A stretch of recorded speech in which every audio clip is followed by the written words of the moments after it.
Good evening, and welcome to the Boys from the Baltic Star. We are tonight playing a tabletop role playing game as we usually do at the weekends. Apologies again for last night's technical difficulties, which led us to do something just a little bit different. And what we do on these things is quite a variety of things. And on Saturday, we usually play something that we've either created ourselves or a game that we like the look of, and we play all sorts of different things. Now, I'll introduce tonight's game in a bit, but first of all, let me introduce who's with me tonight. I'm in your sort of top right corner, and my name's Ben, and I'm going to be running the game this evening. Immediately below me is Ewan, hands down the cutest of the boys from the Baltic Star. How are you doing this evening, Ewan? Much better now you said that, man. Thanks. I think there's no doubt in anybody's mind, to be honest. Mm-mm. Well, it's very kind of you to say so, Okay. especially live on the internet. It's Well, now, thank you very you much for can't joining back me out this of it. evening for this one. It's a bit of an experiment, and I'll explain why in a moment. And in the bottom right-hand corner, we have a long-time friend of the channel and someone who's joined us on a number of our adventures over the years, Sparrow. Welcome back, Sparrow. How are you? Thank you. I'm doing all right, we're having some weather, but it's okay. We're having some weather as well, a deplorable lack of it, actually. It's just incredibly hot here. Is that what you're getting? No, we had that day yesterday, and I solved that by staying in the pond and getting a worse sunburn than I had before. Okay. But now it's raining, Oh. so I can't go swimming anyway. Yes. Well, thank you very much for joining us tonight. Thank you especially for joining us from the car. That's tremendous. This I live in rural America. This is what I do This is how the world works for you. now. We are on the Starlink list. My area is, but that's a very long list. Mm. Yes, indeed. Mhm. Yes, I'm sure that's probably true.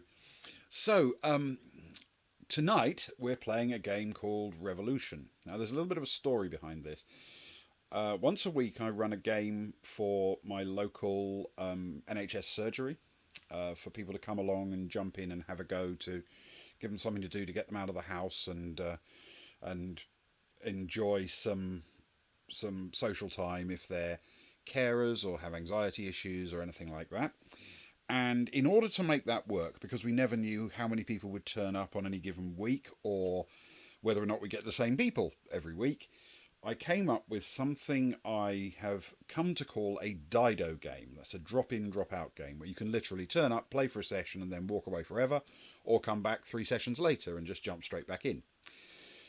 The mechanism for this revolved around making character creation very simple, so it could be done extremely quickly for anybody to jump in whenever they arrived. And the nature of the game had to involve an enormous crowd of people, so that at any given moment, a person could literally join the crowd and then leave the crowd and go off and do other things. Is that sensible so far? Does that make sense? Yeah. Yes, definitely. Okay. So, our first game of this type was written specifically for this group, and this is what we're going to play this evening. It is called Revolution, and for fairly obvious reasons, it is going to be a game involving a revolution. And I will give you a little bit of intro now, just so you understand the backstory behind it.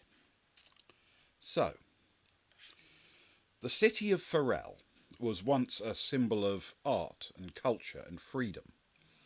Over the last 50 years, a series of dictators have taken the country down a dark path. All power became concentrated in the hands of a few powerful men, and their corrupt will enforced with violence and terror. From time to time there would be uprisings, but they were brutally suppressed. Then one day, an uprising like none before it. Too many people had been pushed too far for too long. When the army came to punish the ringleaders, they found that this time their attempts just rallied more and more people to the cause. In the space of a few days, half the country was in open revolt. A week after that, the city of Farel itself was surrounded by angry people.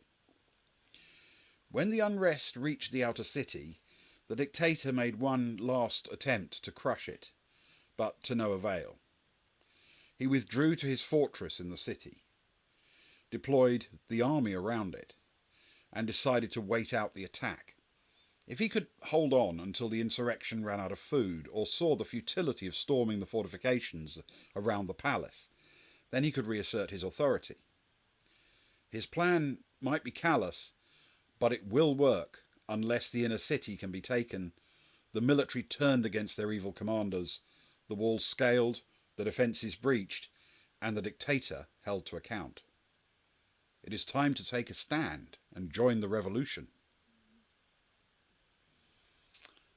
So, that's the backstory, and that's pretty much all you need to know. Gosh. You are in the city of Farel. What's the setting? Sorry? What's the setting? You mean what's the rule set? No. Well, it's a city state, right? It's But like the time it's a period fairly substantial country, and this is the capital city. Yes. and the time period, tech level. A little bit undefined, but if you're thinking the kind of time where there are both muskets and bows in common use, you'd be about right. Okay. That gives me a very clear idea. Yeah. So think somewhere in the in our terms in the, I suppose, early 1700s, something like that. Mm-hmm. Ish. Okay. So in order to So pre-rifle. pre-rifle, yes. Yes, I'm just sadly clarifying so. because I'm very familiar with the early rifle period right now from some novels. Ah, yes. No, these will be muskets, and their accuracy is not amazing. They do, however, deliver a powerful blast. Okay, so you each need to pick a name for your character to start with.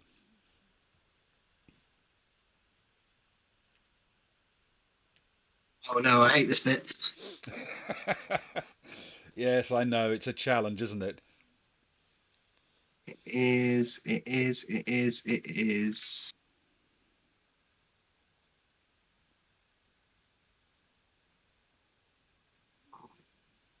Which is why I'm going to let Sparrow go first. Okay. Oh, okay. Okay. So, like, what culture are we working from here? I don't want to like. I think if you're imagining the French Revolution, you're about right. So you're going to be sort of artisans in the city. So anything from that there are a number of trades which we'll come to, but broadly speaking, think you might be a blacksmith, a chandler, a labourer, saddler, scrivener, or tailor, something like that.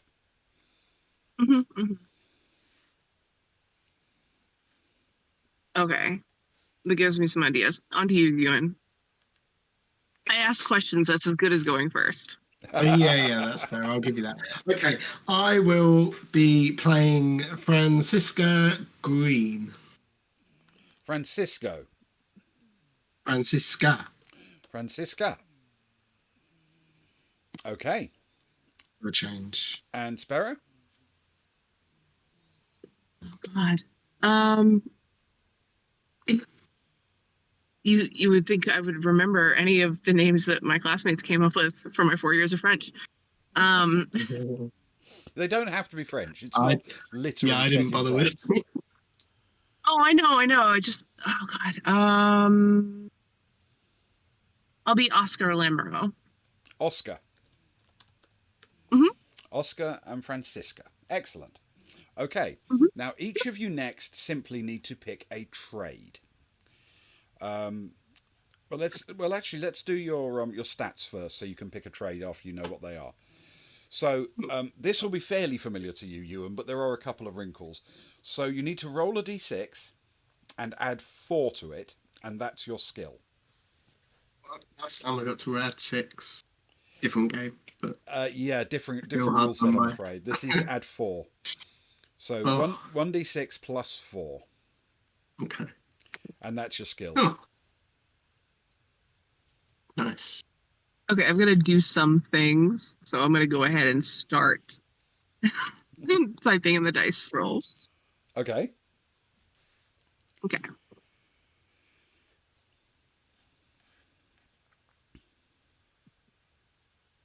I got a 6, by the way. I did hold it up, You but I got didn't 6, announce so anything. 10 in I total, felt yeah. bad. Uh-oh. Uh-oh. Oh, okay. And then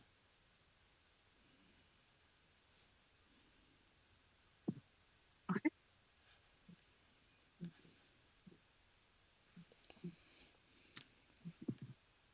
Oh.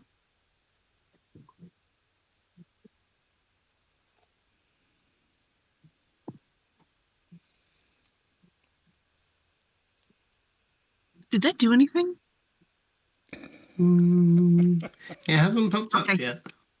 Okay, so here's what's happening. Roll. Here's what's happening. Okay, I got it. My keyboard was in the way. Ah. Didn't like it.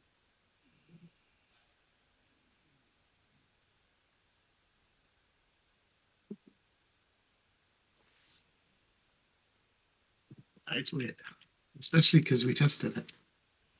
Yeah. It's definitely possible to do. There we go. Oh dear. What did you get? Yeah, all right. I got a 1, so I add 4, and that's a 5. That's a 5, yes. Afraid so. Okay, there is a Yeah, chance to fix that if you play want to later. It's okay. Yeah, Panic no, I'm not worried. So, the next thing you need to do is roll 2d6 and add 10 to that total, and that becomes your stamina.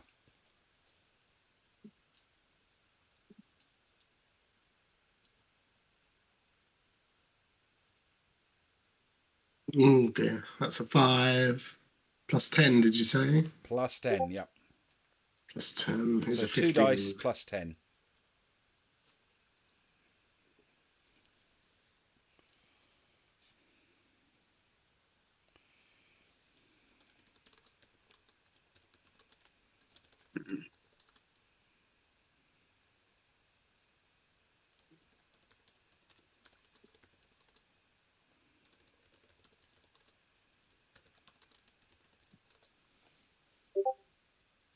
$15. Excellent. Okay. And the last of your stats that you need is your luck, and that's 1d6 plus 4 again, just like skill. Oh, I went to write down luck and I wrote Luke instead. You miss Because I him miss him already. so much. Yeah. I hope he's not still listening. I want him to know. No, I'm sure he'll have gone away before you said that. That highly embarrassing thing. Roll 1d6 plus what? 1d6 plus 4. Mine's a 2, so 6 total. Okay. What was the last stat before that? Stamina. That's 2d6 plus 10 for stamina. Excellent. Okay.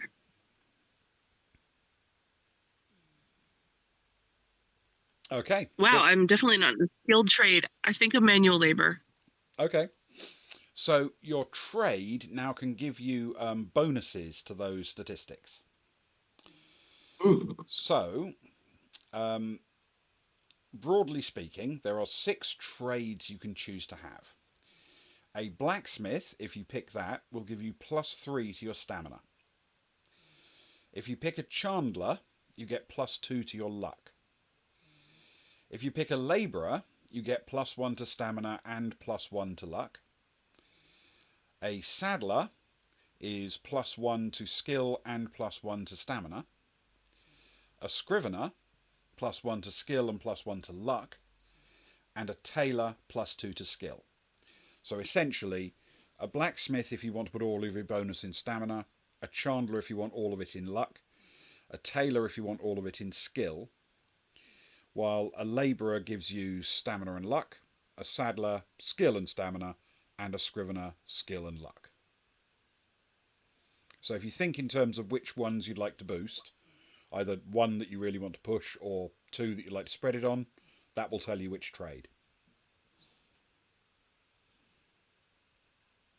If you don't mind, Ewan, I'd like to go for laborer. Yeah, go for it. Okay, so that means So that's 2 damage.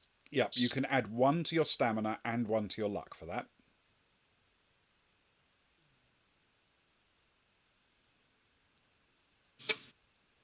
$11. I am going to go with Saddler.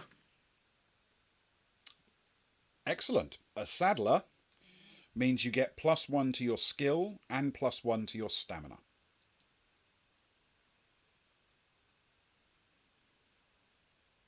Wonderful. Okay? Yeah. Excellent. Now, you each have the opportunity to grab some weaponry to get you started. Your choices basically are a crossbow, which means you can also carry a dagger, a longbow and also a dagger, a musket with a bayonet, a pike and dagger, a spear and shield, or sword and shield. Now, broadly speaking, a shield does give you an advantage in defense. A bayonet gives you a bit more range than a dagger or a sword. However, not as much as a pike. And essentially, longbows are accurate and fire fairly quickly, but don't hit as hard as a crossbow can, though it is slightly less accurate, only slightly, and takes a complete combat turn to reload once you fired it, while a musket takes 2 full combat turns to reload once you fired it, and it's sort of not even quite as effective in accuracy as a crossbow, but it hits really hard. Okay? So you can go for a ranged weapon or some up close and personal stuff. I think we should each take one, Ewan. I mean, maybe we're not supposed to strategize, but we probably should. You mean one of us should go ranged and one This of us is a should co-op go game and not a. up close and personal? One of the up close and personal and one of the ranged. Is that what you're suggesting? What kind of person is your character? Is he a I wanna look you in the eye kind of character? Or is she? I'm sorry, is she? I would let you go first. I can fit in around either. I think. Well, I mean, do you have a picture of what Francesca looks like as she like? What kind of situation would she first pick up a weapon in? Probably a revolution or self-defense, I guess. Okay. Would be the more likely, I would imagine. But hey, here we are. An up close weapon because I think that she might do like kind of cool with a musket. Oh, see, I was thinking a little bit of both. I was very tempted by the depending on what Ben says to my next question, the crossbow and the dagger. Oh, okay. I feel like the choice of weapon is very revealing about the character. But I was going to ask Ben if we could flavour it as like a pistol crossbow rather than the full-on. I don't see why not. But I don't know if that's a thing. Nice. Pistol crossbows did exist. Yeah. And in practice, because they didn't require lowering to draw. If you can take a reduction in damage by 1, I can allow you to fire every turn with a pistol crossbow.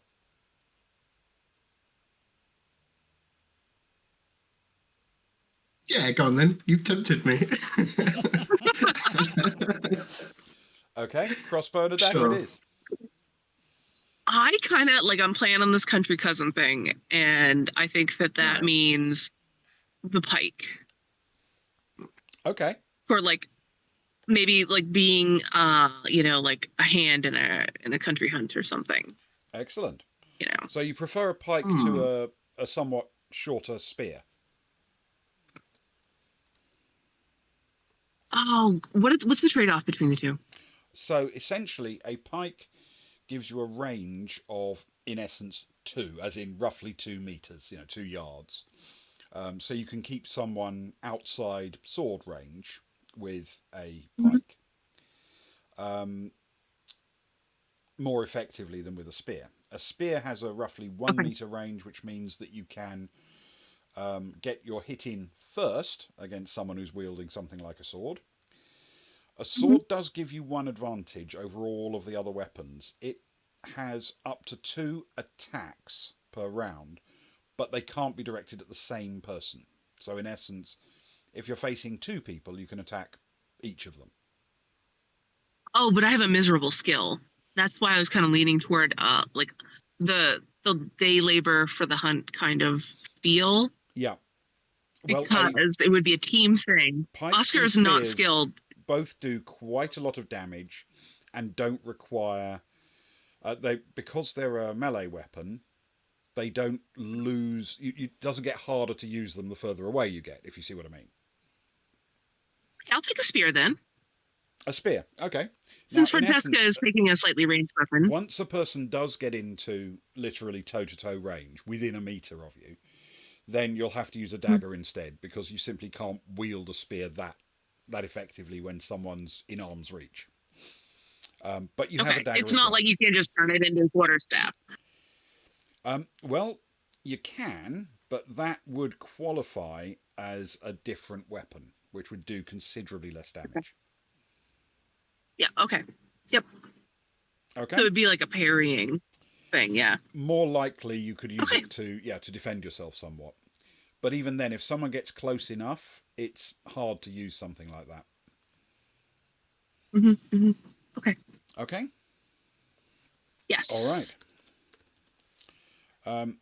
Then that is everything we need to know about your characters. And if I just make a little note about the pistol crossbow. Okay. It is a slightly less effective weapon in range and damage, but it is faster firing. Okay?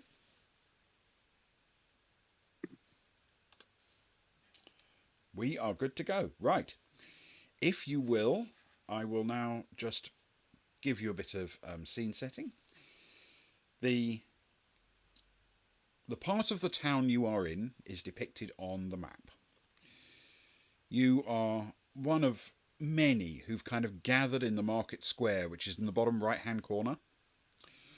Um, to your south, if you like, is the outer wall of the city, but there's no gate in this section of the outer wall. This ward is divided by walls on both sides, but there's a mixture, a sort of higgledy-piggledy gaggle of buildings and squares and yards and open areas between the various buildings here. The layout is essentially medieval. The most notable buildings directly on the square are a fishmonger in the sort of southwest corner and the Blue Boar Inn, a well known, if slightly disreputable, establishment on the northeast. It is relatively early in the morning, but people aren't going about their business. They are milling about in groups and talking revolution. They are talking angrily and they are pointing angrily towards the palace to the north. You know this part of the city fairly well. In fact, living here, you know quite a lot of it fairly well.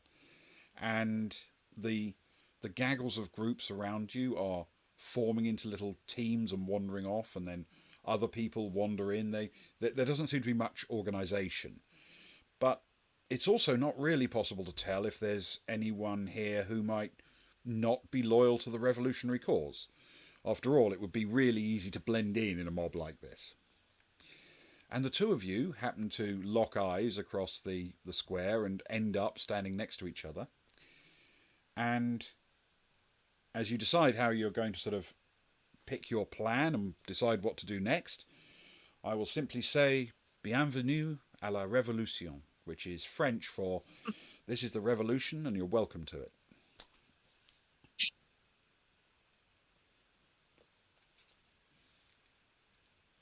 Oh, Francesca. See my brother? Louis? You know him. I know, of course. But I haven't. I haven't seen him since 2 days ago. I don't know if you'd run into him. No, I can't. I can't place the last time I saw him. Maybe a week. It's hard to tell. Mm-hmm. He's quite, I don't want to be rude, but he's quite plain. What was that? I'm sorry. He's quite plain. I don't want to be rude, of course.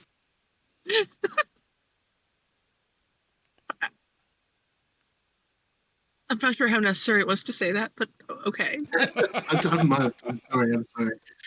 I'm all riled up, as you can tell. It is. It's quite a stirring morning. I mean, what are you thinking? Do you think it's today?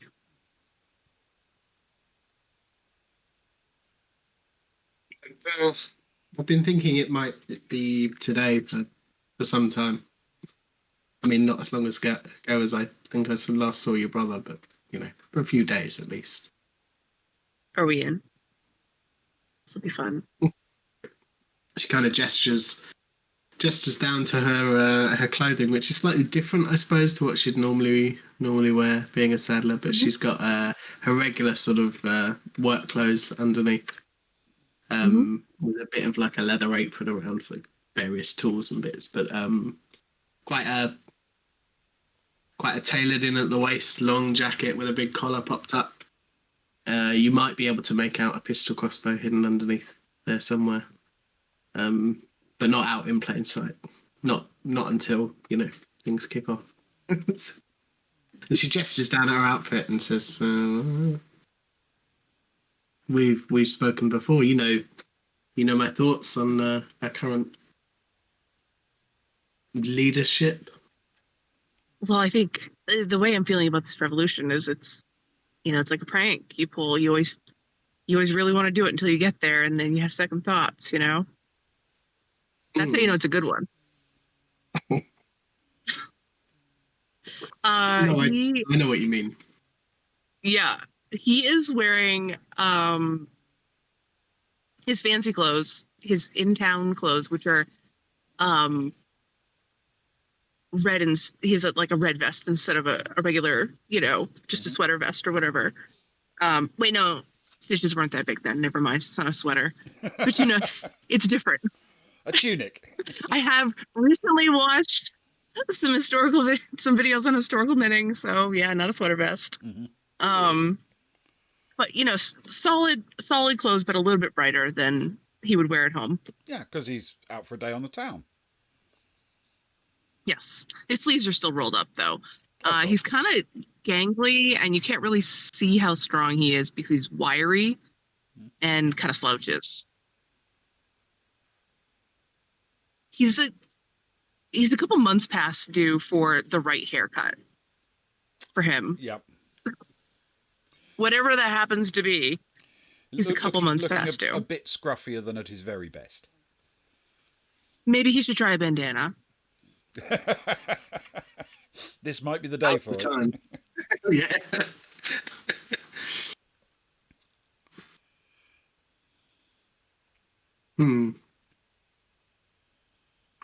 So, what is this? Is there a signal? Do we meet somebody? I'm ready. I'm just agitated. I'm worried about Louis. I wonder if he's been arrested. I'm gonna go find him. I think that's why it's been bubbling over and then petering out for so many days. Is I don't think there is a signal. I think everyone's just waiting for something big. But we can find him, I'm sure. And we Yeah. don't have to start the revolution to find your brother. I mean, we could start a revolution anyway. We could do both, but they're not, linked events. Maybe they are. So, like, what would we do? Do you think? Maybe the prison? I'm so lost without him. I have a bit of one-track mind. Hey, you there, lady? Yeah. Have you seen Louis recently? And Oscar will look over, hopefully. Louis. And like straighten his vest. Lamoureux, my brother. Yesterday. He's kind of tall, little. Yesterday. I think. Where did you see him? I don't know exactly, but I didn't go far yesterday. Maybe up near Goat Square. Maybe. Well, that's a start. Thank you. Thank you very much. Ma'am, how much for half a dozen of your fine eggs that you have there? I'll tell you what. I would like you to roll a skill check for me, please. Eggs. When you say that, okay. Oscar's stomach rumbles. So, a skill check, basically, you need to roll 2d6 and be equal or less than your skill score. Okay. That is indeed. It's a 3 on the dice, and my skill is 11. 11 is an ample skill for this check. She looks you up and down and hands you 4 of the eggs and just says, "These are the ones I can spare. Throw them well," and storms off across the other side of the square. Well, I think she's here for something that's not just eggs. Oh wow! And Oscar will hold a hand out, like expecting his 2 eggs. Yeah, and Francesco will carefully tuck them in an inside vest pocket and try to like edge it away from his chest. This is not going to go well. No, but make them count. Francesco will say. Yeah. And store hers away somewhere in a jacket pocket. Oh no, the leather apron. Like the leather half apron, they're definitely going in the little pocket there. Mm-hmm. Sorry, go on. Do we see anybody else we know, or are these all strangers? Roll a skill check. 2d6 under or equal to your skill. Oh, okay.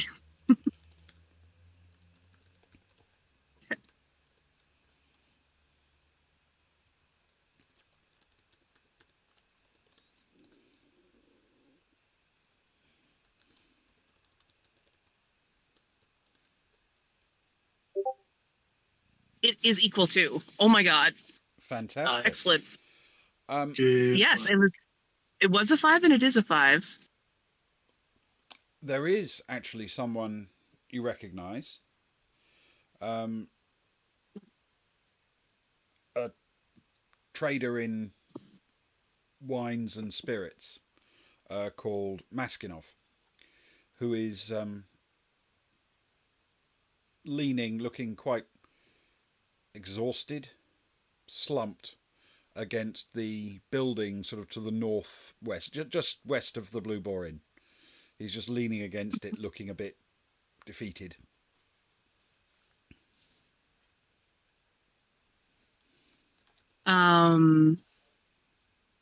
Oscar will take his eggs back out of his pocket and tossing one lightly in his hand while holding the other one gingerly in his other at his side. So right hand, like 1 inch juggle, kind of walk over to the old man and offer him, just something you'll need today.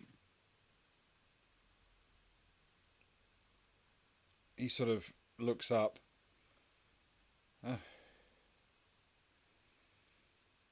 Nice to see a friendly face. Good morning. Yeah. Yeah, not a great one so far. No? But tell me about it. Well, you see, it turns out that when all of the basic rules of society break down, that's a really bad time to be in the alcohol trade.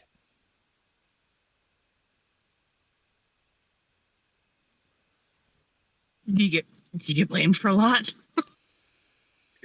Not so much blamed as kind of robbed, evicted. Pretty much everything in my store has been taken, and because they couldn't move the large wine barrels, they sort of threw me out and are now milling around in there drinking everything in them. That sounds like the prices are about to go up. Well, my prices aren't about to go up. I haven't got anything left to sell. Oh, of course. And he'll not with an egg in his hand, just sort of pat the man gingerly on the shoulder. I do have a picture of that, though, in my head. Gently patting him on the shoulder and then watching as the broken egg yolk runs down the guy's sleeve. Yes, okay. That's how the revolution began. You pat him on the shoulder. He looks up. He seems to be fairly grateful to have someone who isn't robbing him or threatening him. I'm sensing something's in the air today. Sounds like a group of people in need of some focus, guidance. I'm all for revolution. Disorder is another thing, including the rise in prices for a fair drink after a hard day's work. I think that's under threat right now, my friend. I think you'll be lucky to have a drink after today. Almost sounded like a threat. Out of character.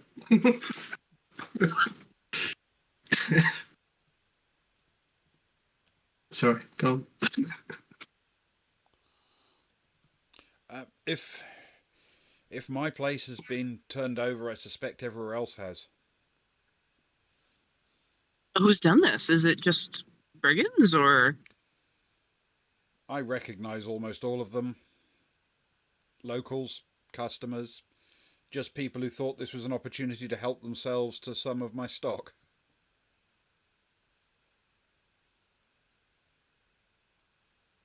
Not my brother, though. Have you seen Louis? Louis. Ah, yeah. Looks like me, not as good looking. I don't really think about people in terms of how they look. So, to me, your brother is inexpensive fortified wines and pale ales. That's what he always gets. Sounds right.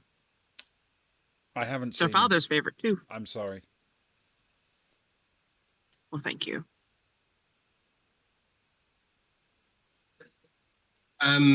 Is this person's place is the Blue Boar Inn? Is that correct?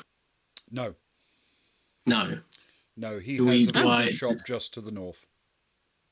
Okay, and we know that. Yeah, you would know his place of business. Francesca will nod at the person, turn to Oscar and say, "What do you say we tell the people that are looting this poor man's shop about all the fine alcohol that's available in the in the keep? palace?" I mean, People if they've had are enough, to go along with things. Like we could just double dog dare yeah. them. It's pretty easy when people are drunk. This one time, Henri claimed after only a few drinks that he could run along the entire fence post. And let me tell you, there were some splinters in that thing. And then he tried to take it back, but we double dog dared him, and he did. And I'm glad I didn't have to pick those splinters out. That's for sure. I heard about that. I can't remember who told me.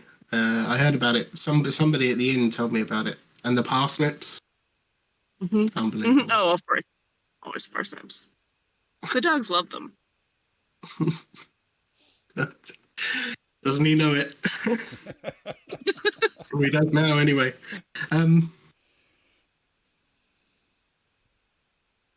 Or we just go about and try and find your brother. I've got no real plans for the day. There's not a lot of saddening to be done. Yeah, I'm really torn over like this. like. Ben, can you be clear to us whether or not this was an adventure path? I just really need to know. You can certainly go looking for your brother, and you can go and explore the vintners, or you can step into the Blue Boar Inn, or you can grit your teeth and head off towards the palace. Any of these are viable. Oh.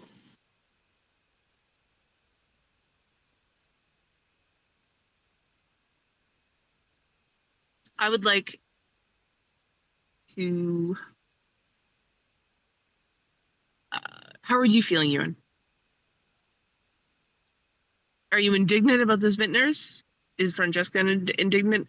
Is she like middle class and would be like, that's my fellow merchant. How dare you? Or like, would she be like, yeah, I'd like some cheap drinks?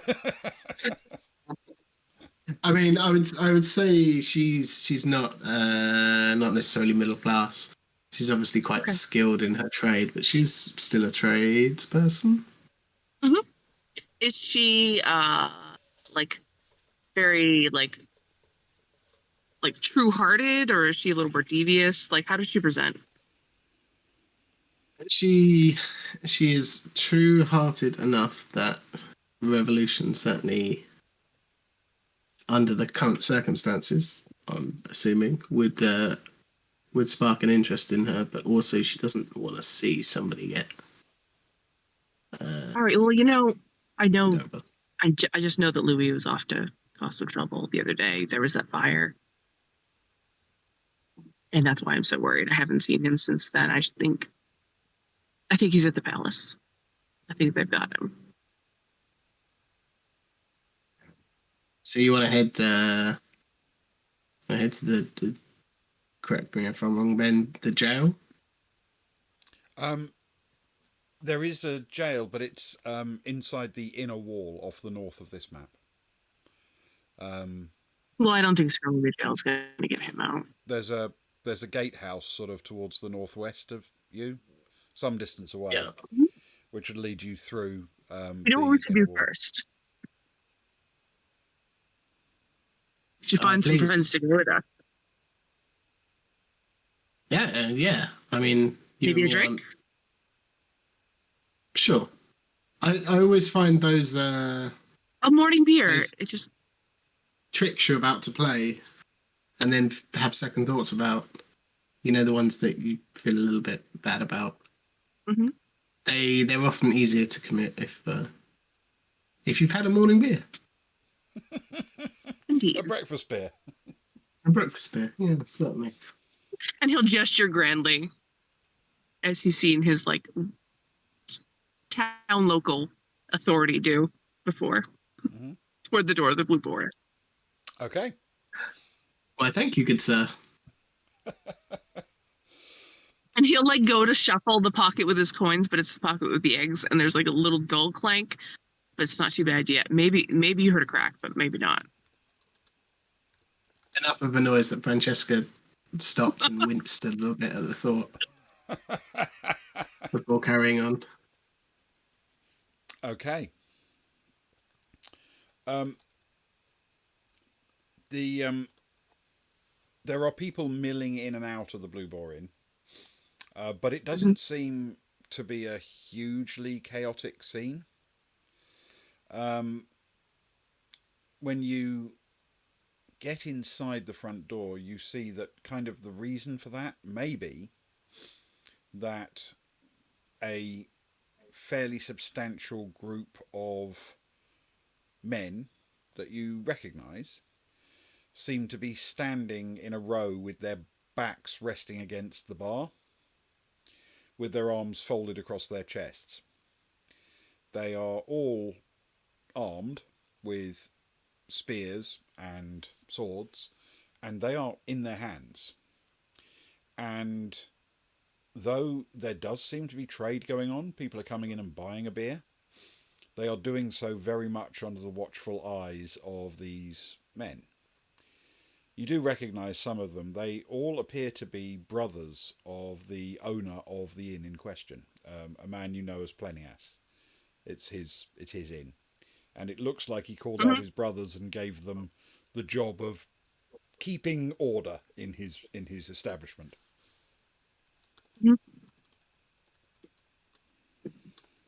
Well, that's all right then. I thought it was something worse.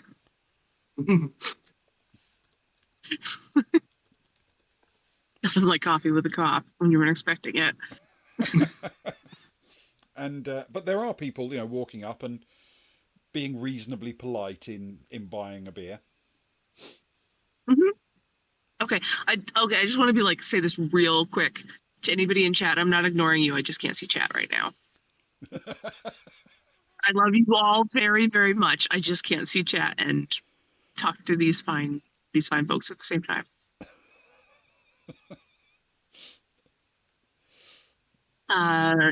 Yeah, so I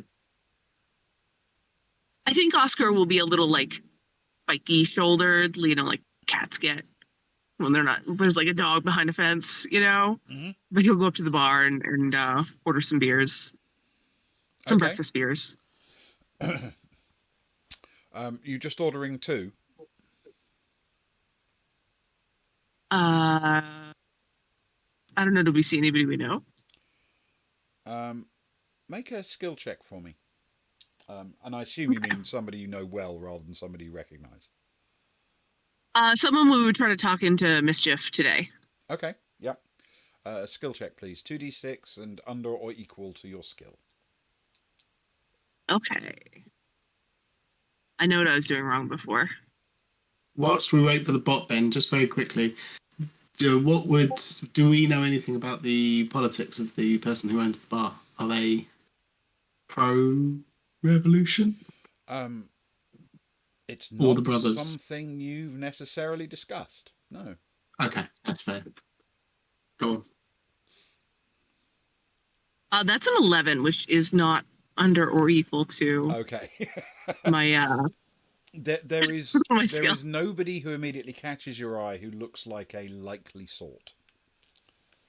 Then 2 beers.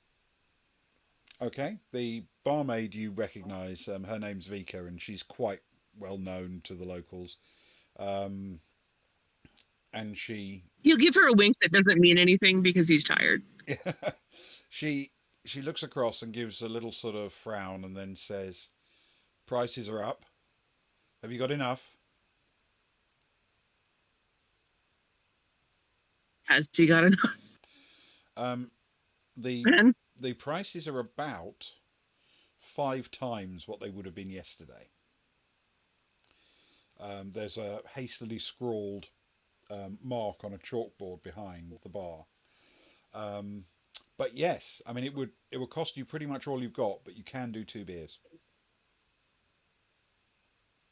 This may be the last day of his life. It should begin with a beer, and he will buy the 2. Okay. Once she sees you've got the cash in question, she quickly pours a couple of beers and slides them over the bar. Hmm. And again, he does some ineffectual, like harmless flirtatious thing as he takes the beers. It doesn't matter. You have to. It'd be impolite not to. Of course. But he's Yeah. distracted. Yeah, she's fairly distracted as well. She's normally Mhm. quite chatty, but she seems very on edge today. Yeah, yeah, yeah. He's still got that like hunched shoulder thing going on, like you know, like a cat. Yes. All right. I'm assuming that Francesca chose a place to lean her elbows while the beers are being ordered. Um, if you look around, you'll find that Francisca is actually standing off to one side, just a little bit less directly under the watchful gaze of those brothers at the bar. Um, and there is space to sit here. I mean, people are coming in and out, but the presence of the watchful brothers does seem to have discouraged people from crowding in and being unruly or even bustling. Mhm.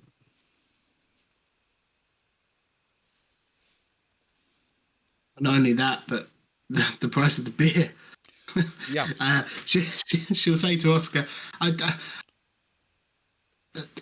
sort of speechless, but just about manages to get out. Well, I sort of understand why people are loot, looting the winery if this is how much they're charging for a beer. I mean, it's not right, Well, I but mean, I can understand it. Nobody wants to go into something like this entirely without one last drink, do they? no, indeed. You'll hand her the beverage and just exist wherever she's chosen. I said, thank you. I'm not sure I could ever repay you for this beer. I mean, I'd have Well, to you may save your life understand. several times over today. I don't think that's going to happen. Guess we'll see. Maybe if we find your brother, I suppose. Maybe. Yeah. But thank Yeah. you. She'll raise her glass, whatever the Mhm. vessel is, will be raised. Mhm. Oh, did you ask the bar woman about your brother? It didn't seem likely, not with this crowd the way it is. Not with the price of the beer. Dude. I'll take a slightly smaller sip than he seemed like he was about to. Oh. Mm. I think honestly, just going to the palace is our best bet. I think we'll find sympathetic people there. Sympathetic to not at the palace. Can't remember the last sympathetic thing that came from the palace. What do you mean, just in the general vicinity of the palace? I mean, if we're gathering today, right? Sure. I mean, if we show up and something happens to happen, it would happen. Well, yeah, it We would wouldn't be be like there. we caused anything. We'd just be hanging out there with our 2 eggs each and Sympathetic stomach people, full of overly priced beer and you know? yeah. Yeah. I mean, if worse comes to it, it comes. And at the end of the day, I could have my Louis back. I would not feel so lost. I'm hesitant to leave the market right now. This place is so big. I need my brother back. And that's our number one goal. Find Louis. Excellent. To Louis. And then he'll drink the rest of his beer and then, like, just kind of chunk it down on the table. You ready? Yeah, sure. Give me 5 minutes. Why don't go ask the Baron? She might have seen it. Look around. There's not loads of people in here. Give me a couple of minutes. Sure. Start gulping, but noticeably not knocking the beer straight back. Okay. Hurried, but not downed. Yeah. I'm gonna say that Oscar will be examining other tavern patrons. He'll be trying to be kind of unobtrusive, but he's only looking for someone who looks like him. So like he's definitely scanning quickly, but he's peering into dark corners. Yep. Okay. Well, Yep. you certainly would recognise your brother. I'm not going to make you roll for that. He doesn't appear to be here, and people, even though that some of them are standing, but some of them are sitting, they're all drinking. They look lost in their own thoughts, so to speak. There's very little noise inside the inn. It's quiet. It's tense. People are Mhm. people are sort of deciding what they're willing to do. So even though Oscar is being slightly badly behaved in terms of manners, it seems to be okay because this is a weird situation. Nobody is paying any attention. Okay. Then that is how Oscar occupies himself while I'm sorry. Is it Francisca or Francesca? Francisca. Francisca. Well, Francisca finishes her beer. I might have said both at some point. Sorry. Probably my I'll just be correct from now on. And she will noticeably rush and trying not to keep anybody waiting. Probably. And he'll occasionally like look and over and like nod reassuringly, like you would to a child who maybe isn't eating as fast as you would like them to. Yeah, and Francisca probably picks up on this and just turns away, and so as not to be looked at in such a patronising way. I mean, he's obviously being nice about it. Yeah. Well, we're both the beer in now, so it's fine. Right, I'm done. Just slams it down. Great. To Louis. Would Oscar be carrying his spear or like that would be weird, right? No, there are a lot of people armed today. It would have been unusual yesterday, not unheard of. People carried weapons if they were going out hunting. They would have carried weapons if they were carrying them for a trade of any reason. But today, most people are armed, one way or another.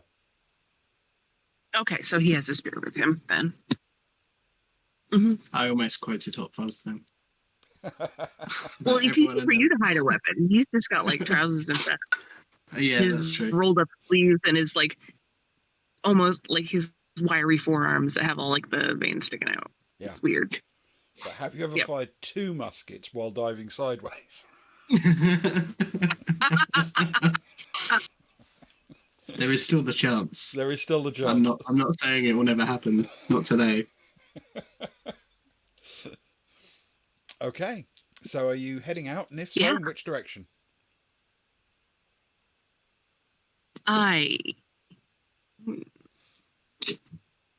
We are heading out.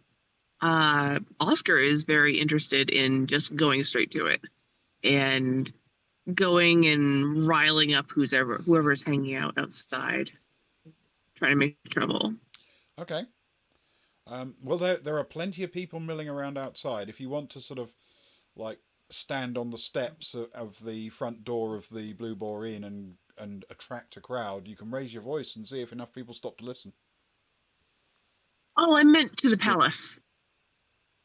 Or wherever the person is who's making Oscar's life difficult by not letting him have his brother. Well, ultimately, if the brother has been arrested, ultimately the person you're after is Malterin III, the dictator in the palace. But I suspect he might have delegated Louis responsibilities a bit further down the chain. Yeah, that's not the problem. I think that we just need to go directly to the source. You know, when you want to get rid of a plant, you dig up the root. It's just he only wants to have to come back here once to rescue his brother. Okay. So, do you want to try and raise a mob in the market square, or would you like to head off and scope the place out yourself? Hmm.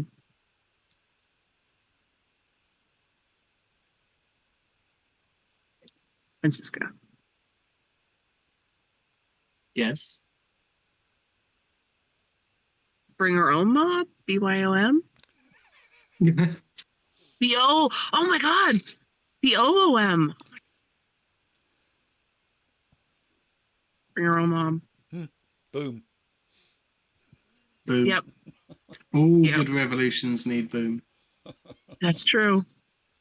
It's true. So I hear anyway. It's times like this I really wish that I learnt to fire a musket instead. They're quite noisy and can certainly attract attention. They Should are you wish undoubtedly Yeah. noisy. That can be a should bad you thing, of wish to course. yeah. But if you're trying to get the attention of a crowd so that your friend can give a stirring speech, they're quite handy. Hmm. Here, take this Are you delegating pallet. stirring speech to me? Yeah, there's a pallet. Here's a box. I'll put it on top. But I'm not a leader. You're the leader. I'm the muscle and the heart. And a good speech comes from the heart. And a good leader delegates speeches. And has a chair that spins round and round. Francisca's. I'm doing it now, even if I wasn't before. She's starting to look a little bit nervous. Okay. Okay, so Oscar will take a big deep breath and he'll like let the head rush happen, just like empty stomach, eggs clinking around in his pocket, really fast drink beer. I don't think he's eaten in like a day or so, honestly. Like Louis not around to show him where the food is, this is rough. And he gets the head rush and he's like, he brings his chest all the way out and he reaches his arm out to the nearest building overhang or whatever, so he can pull himself, in a dramatic gesture up on the pallet that Francisca has arranged for him, and say, "My brother is missing. How many of your brothers are missing?" He'll yell into the crowd. I like that. Can you roll a skill check for me, please? But you can actually have advantage with this. So, can you roll 3d6 and discard the highest of the three? And if the remaining two Okay. are less than or equal, you will succeed in your rallying cry. It's nice. Can I chip in very quickly, Ben, and just say that Francisca has peeled away and she's gone off to like a group of people chatting, maybe somewhere, and just having casual conversation with them, like day-to-day conversation. Okay, so I can take the 2 and the 3. Yeah, essentially, if you roll 3 dice, you can choose the 2 lowest, because that way you'll get the best advantage. Yes. Yes, that will give me 5, which is equal to my skill. Excellent. Okay. What you find is that a fairly notable group of people, there's about half a dozen initially, have stopped and are paying a certain amount of attention. A couple of them even sort of call back, in response to your question, the names of people that they're worried about. Every time that happens, Oscar will shout that name back to them and point at them and like make it clear that he's like including them in this need to fix something. It does seem that this meandering mob is rather desperate for leadership, and anyone who stands up and looks like they have any idea what to do next is going to be in with a fighting chance of being followed. There's a little gaggle of about half a dozen who are paying attention. So what's Francisca doing as this half dozen people sort of cluster around and pay attention to Oscar?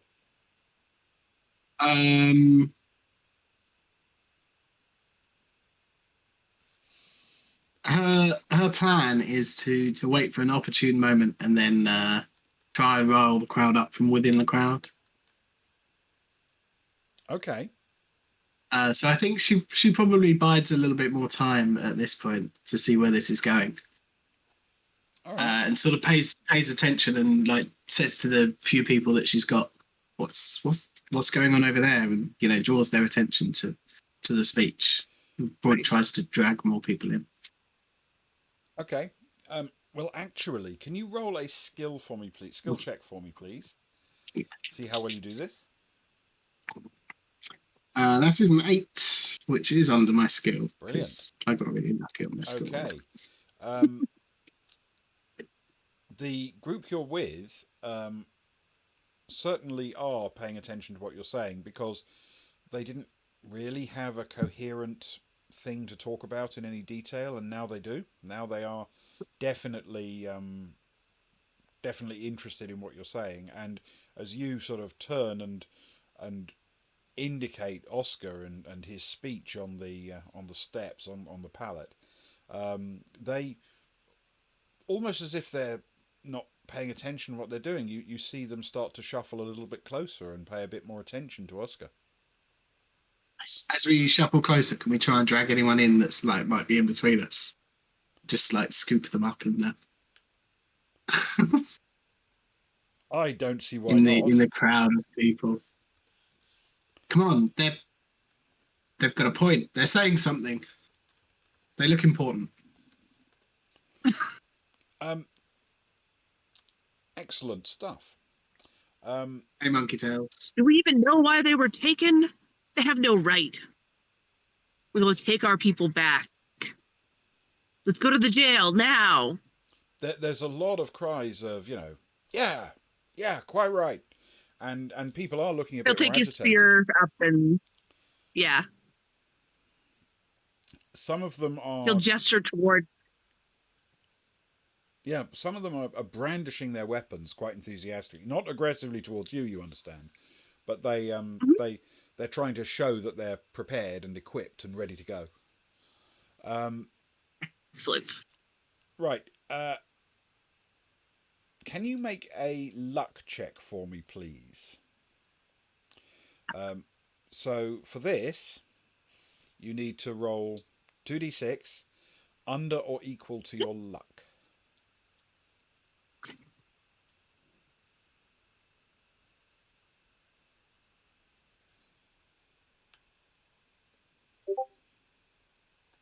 Yes, I got a 4 and my luck is 11. Excellent. Now, can you reduce your luck by 1, please? Okay. But you have gathered a fairly substantial mob. You're a labourer, so let's just say it's lots, because you can't count to the number that high. Is it bigger than like a family Christmas? Oh, most definitely. Yeah. And, okay. And there are wow. a few people still wandering in to join. This is a decent sized room at a pub full of people. I haven't had this many people listening to me since I tattled on our little sister for spitting on a frog. This is amazing. They weren't this enthusiastic about it. But what I had to say.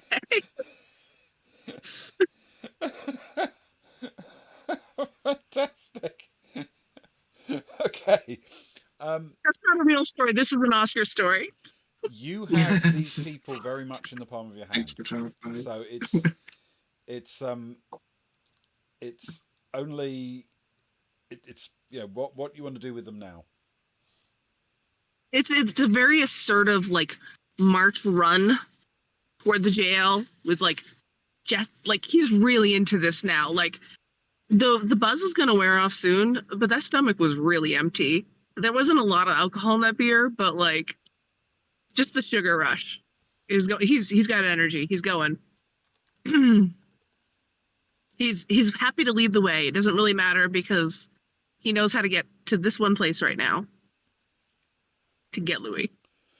Okay. You literally, sort of thrust your spear up in the air, almost like a tour guide holding the umbrella above their heads, Yes. and leap down from your makeshift platform. Um, Mhm. Essentially, all I need to know now is: are you going to lead them directly towards the gatehouse and the north end of town, essentially towards the inner part of the city? Which, if that's where the jail is. It's in the inner part of the city. And if Okay. so, which direction do you want to go? Because from where you are, you can meander through any number of different routes.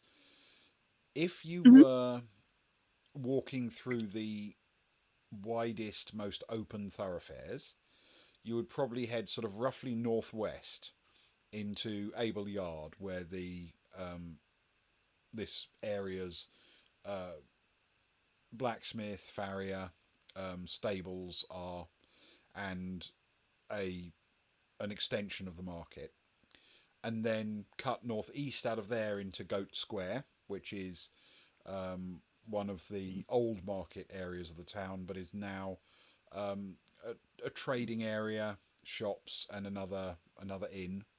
The Sallyport Inn is at the north end of that, up against the wall of the city, and then the the gatehouse has its own square in front of the gatehouse, which is just off to the northwest of there. So you can cut a sort of zigzag path.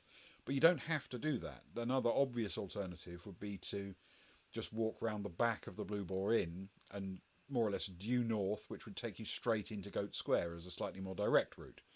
That's a bit narrower, less of a thoroughfare, more of an alley.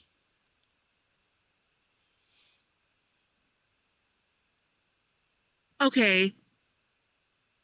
Um, I think he's going to lead the mob up past the Blue Boar Inn so that the patrons inside have a fair chance to hear that something exciting is going on, Okay. and that especially those, very, very strong armed men inside may choose to Mm. join them if they please. They'll probably get in trouble with their family if they do, but today's the day.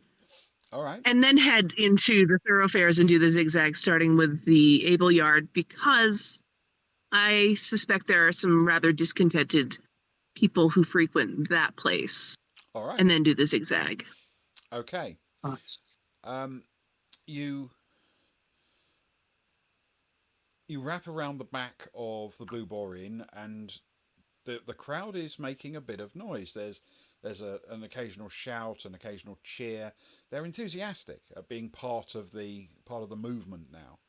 Um, Nobody seems to emerge from the inn to join you, but the crowd nonetheless bangs on the outside of the windows as they make their way down the little alley round the back, and then you lead them sort of west into the southeast corner of Abel Yard.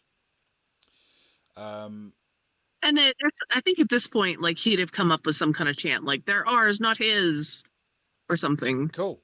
Yeah. Well, they will happily pick up that chant. Um, I need at this point to know from Francisca: are you helping to lead the mob? Are you still in the midst of it? Are you bringing up the rear?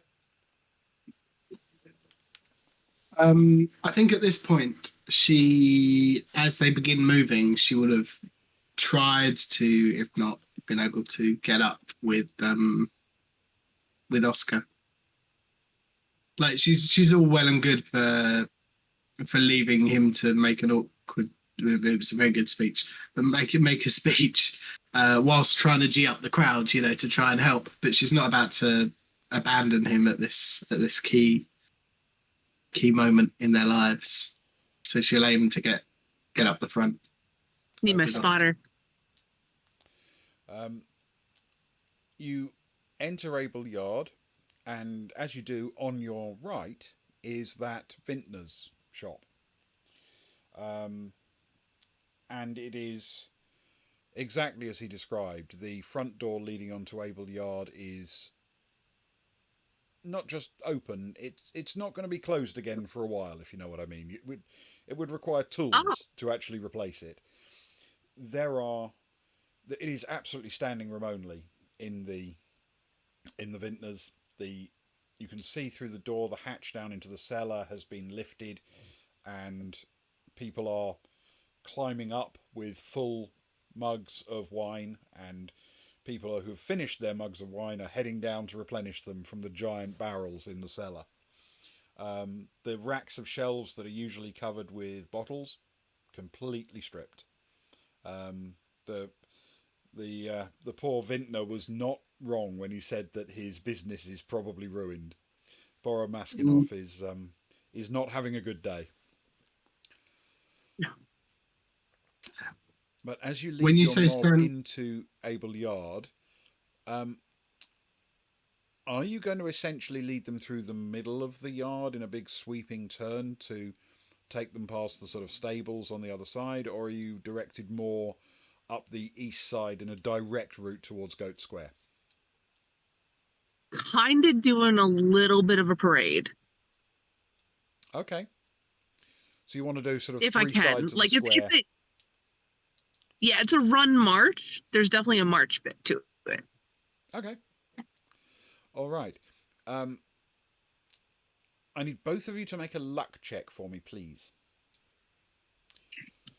So that's 2d6 equal or less than your luck. nope. As a 9, my luck is 6. Okay. I'm afraid it still costs you a luck point. Yeah, I shall go down to 5. Yes, I got a Oh, 5. that's right. Okay. As you cut your way through the yard, you are keeping an eye open, Oscar, for people who might be willing to join, people at windows, people who might be potential allies in your new army, one might say. I'm gonna And take Louis. Who will you find? Yeah. not actually on Able Yard, but through a but Mhm. visible through an exit from the yard in the top left corner, in the northwest corner. There's a fairly Mhm. substantial garret building where people sleep and live, and you see the movement of somebody on the roof of that building. In what this distance is not that easy to identify in extreme detail, but based on its Yep. colours, it's definitely the sort of colours worn by the city guard of Maltarin the Third. Um, the person standing on the roof there, looking down at your assembled crew, and as you watch, you can see that he levels a musket towards your group. He'll shout a warning, look out, and point dramatically with his spear. And he'll say, you know, we're coming. We're coming to get our loved ones back. And like try to stand in front of Francisca or something. Okay, all right. Um, you see the little puff of smoke from the musket barrel before the sound reaches you. Mhm. And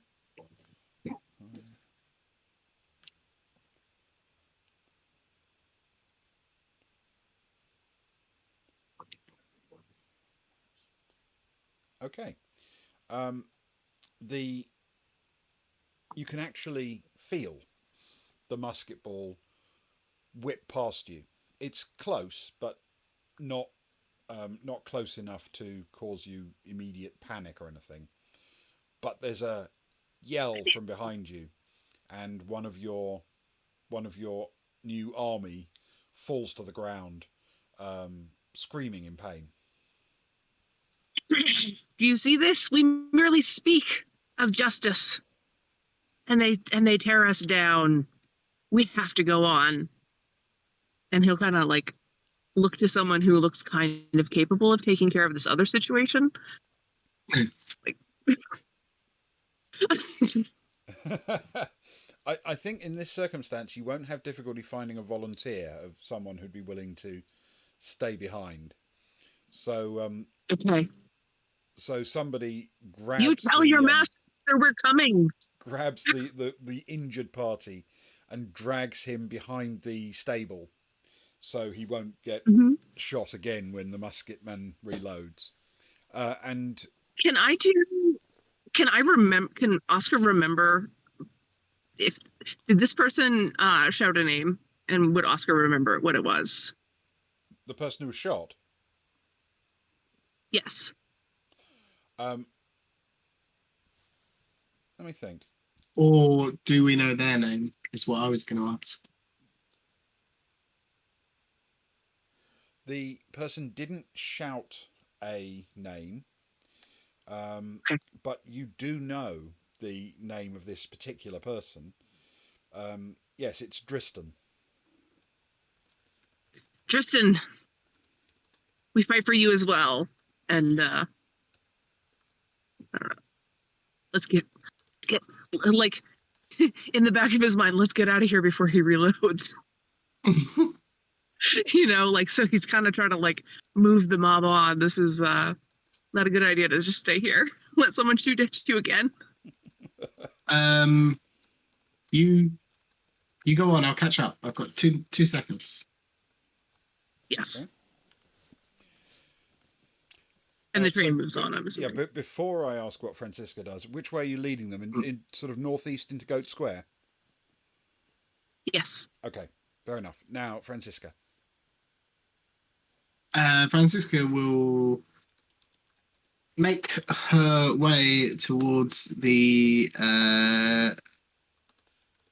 vintner or their establishment, I suppose. If possible, Yeah. she should take a shot with her pistol crossbow as she goes. At the As, figure on the roof. at the figure on the roof with the basket. Sure. Why not? Okay. So this is your first combat roll. For ranged weapon attacks, you have to roll underneath your skill, or equal to it, in order to score a hit. The effect or the skill is, however, modified by the range of the target.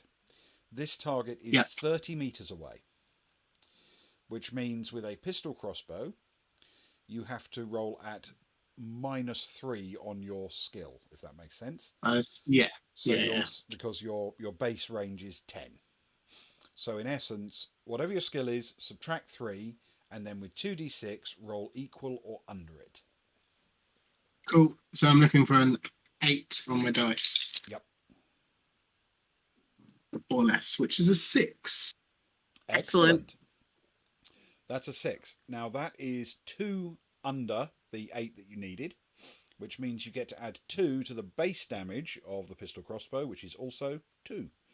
So you've inflicted 4 points of damage on the person, enough to make them drop back down. They were in the process of sort of getting ready to reload their musket, and were standing there looking fairly unworried that anyone might shoot back, and you've certainly made them drop to the ground or to the roof and disappear out of sight as far as you're concerned. And Ewan, want to make this look as cool as possible. I'm not sure how realistic it is, but as she finishes firing, she'll sort of take cover in the doorway and start reloading her pistol crossbow, and she'll call in to the vintners. She'll say that the city guard, they've just shot Driston in the street. The revolution has begun. And then she'll turn on her heels and make back towards the the rest of the crowd. Can you roll Not a overly skill quick. check for me, please? Yes. That is an 8. Excellent. You're not really sticking around to see the effect, but the instant reaction was that a number of people, when they heard the musket shot, did seem to wonder what it was. And from where they are, they can actually, looking out through the door, see Dristan being dragged to safety behind the stables. He's actually a fairly well-known local figure, and even as you head out and north up the side of the square, you can hear some yells from behind you that there may be a few that might come along and join in your revolution. Nice. We're gonna make such a mess. Well, yes, but that's what revolutions are for. That's why we have I mean, them. our chant is a little more dignified than hoblins, but not much. It's the same kind of feel, and I love it. Yes, important not to cross Are the we going to streams. drift into that rule set? Because I'm ready. Important safety tip, Egon. Don't cross the streams. so, okay. You, meanwhile, a little way ahead of Francisca, are leading your group a bit more hurriedly this time. The musket shot has turned what was a bit of a parade into a bit more more of a determined pace. And Mhm. as the group enters Goat Square, you see that across the middle of the square, literally about halfway down it, there is a line of 8 men with muskets wearing the uniforms of the palace guard. Mhm. The square is completely deserted in front of them. Anyone who might have wanted to get past them has clearly thought better of it. And behind them, the square is not technically empty, but there are a couple of people keeping their heads down and bustling around as if they're on errands. You can see at the north end of the square, the Sallyport Inn's rather welcoming looking front door is wide open, but unlike the Blue Boar Inn, it seems to be completely empty, or damn near. It's the part you can see of it. Behind these men, there is not a lot of life and enthusiasm in the city. It's a grey and drab sort of existence, it seems, behind the line of soldiers. And as you take them in, that's where we're going to take our break. Oh. Not a nervous place to take a break at all. Thanks, Ben. Nothing to worry about during a nice time off. Absolutely nothing. What Awesome. could possibly be to worry about?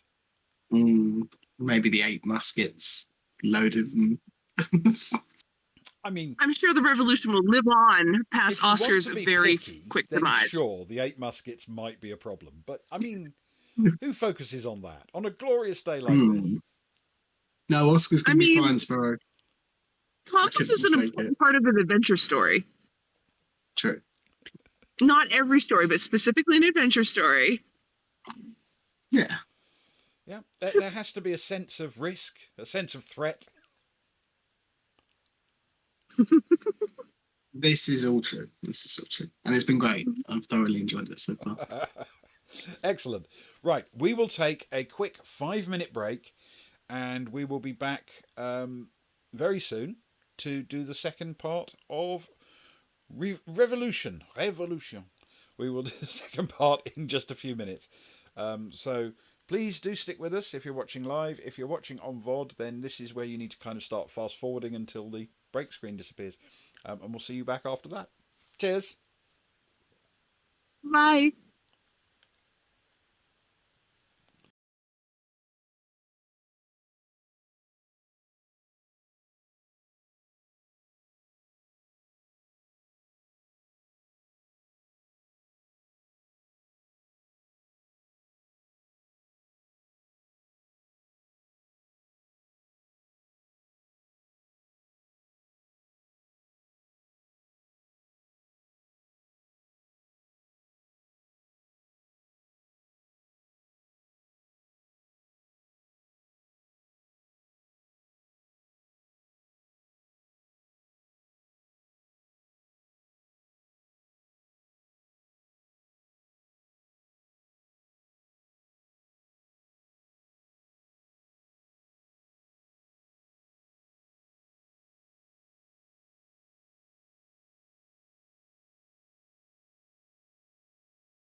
And welcome back to part 2 of Revolution, a sort of experimental game trying on stream for the first time. So far, it seems to be going well. So, where we left off the story, our mob leaders had just led the group they'd gathered into Goat Square, sort of in the northeast of the map, and had been confronted with a line of 8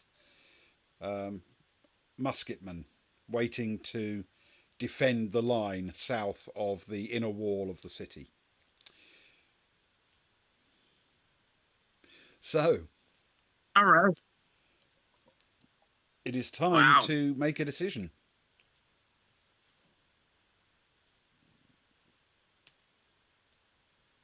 Before we go much further, it's worth noting that Sox is with us in chat, Sparrow, and they've asked me to send you their adoring meta love, and so I have done such a thing. Word for Oh word. my goodness. These things So are much important. adoring meta love back, but you know that. And that you've got a hella haircut. Thank you. I do. I love my hairstylist. She's amazing. Fantastic. I don't have to shave my beard every time I go to see her though. Ah, It's, it's probably, a ritual that may be unique to me. I don't know. I have no idea if other people do that. Just let their beard grow until it's time for a haircut and then cut it on the same day. No clue. But I had my haircut on Friday, you see, so it's really very short now. Very short. every indeed. time I see you, you've just cut your hair, and it's unfair to me. And I think that you should change your schedule around to predict when I'm going to be around. I mean, So you have beard then. I know that probably It's the feels third right time. to you. 3 and 3. I'm not It's convinced that's practicable, but you never know. Magic, Ben. A magical connection across the ocean where you just know when I'm going to be around. Mm. That would, Something that to would use. probably be the way to go. I'm gonna be- So, the guys have their muskets leveled. They look Mhm. stone faced, but not yet shooting anyone. One at the end, the right hand end from where you're looking, appears to be in charge. He is also carrying a musket, but he has a fairly smart looking saber at his side as well.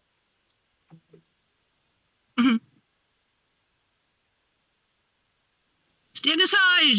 We come to get our families from the guy's name that Oscar definitely remembers. But the dictator, Yes, the dictator. okay, the dictator is Malterin the Third. Man, Malterin, like Malterin, Yes, Malterin the the Third. third. Okay. Or Malterin. Okay, He shouts bravely.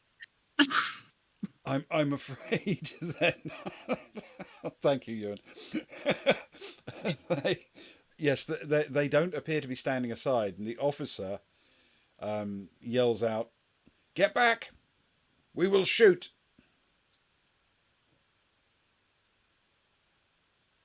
You has, can't shoot all of us.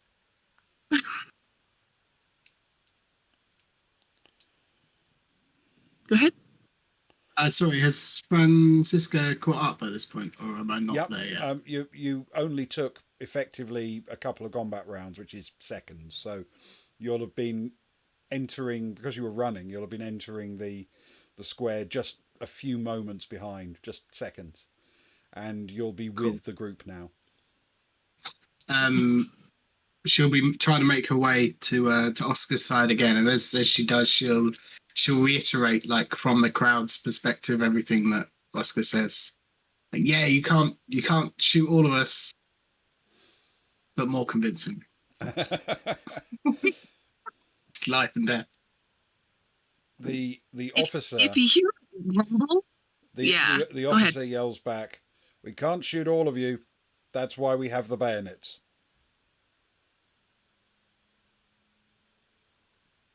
went there.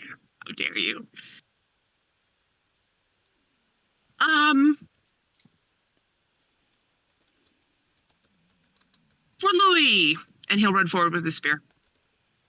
Okay.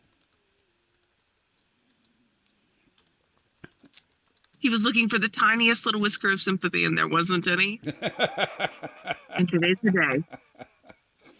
Okay. Are you joining That was in the charge? that was the last beer he can ever afford if they're going to be that cost. So you might as well, you know. Indeed. Are you joining in the charge, Francisca? Why'd you have to ask me, Ben? Can I just not make a decision on these things? She will, after the for Louis, she'll shout out for Dristan and shoot off a round before charging in and reloading on the way. All right. That's possible. Okay. So badass. So we're going to get essentially Round of a bolts.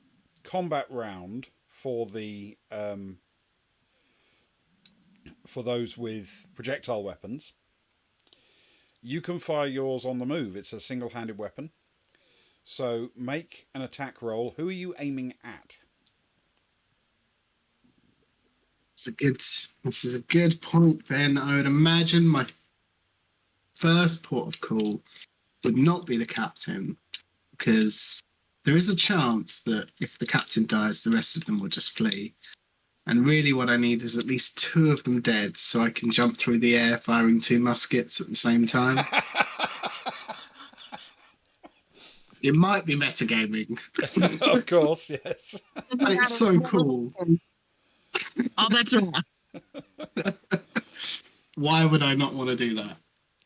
I can't so imagine. just a generic musketeer, if I may. Of course. The one on the opposite end to the captain, I guess. Okay, the one on the far left. Okay, can you roll an attack for me, please? The range, if you're firing off before you start to run, is going to be about 20 meters. So with your weapon, that's your skill -2. Yeah. And then you have to 9. roll equal to or under. Wonderful.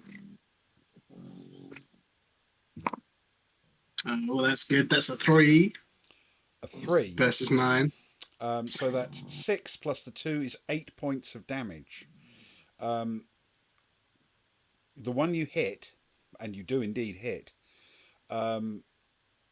collapses to the ground. Not dead, but badly hurt.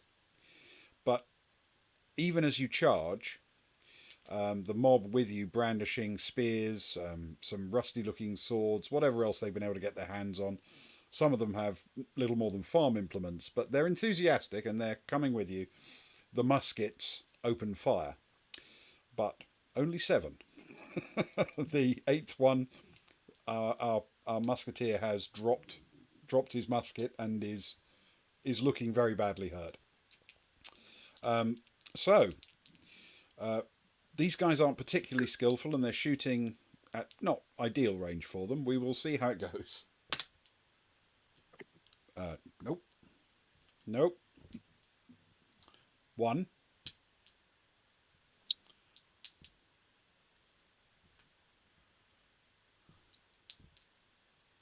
We have 2 of the 7 muskets hit targets. So let's find out who they hit.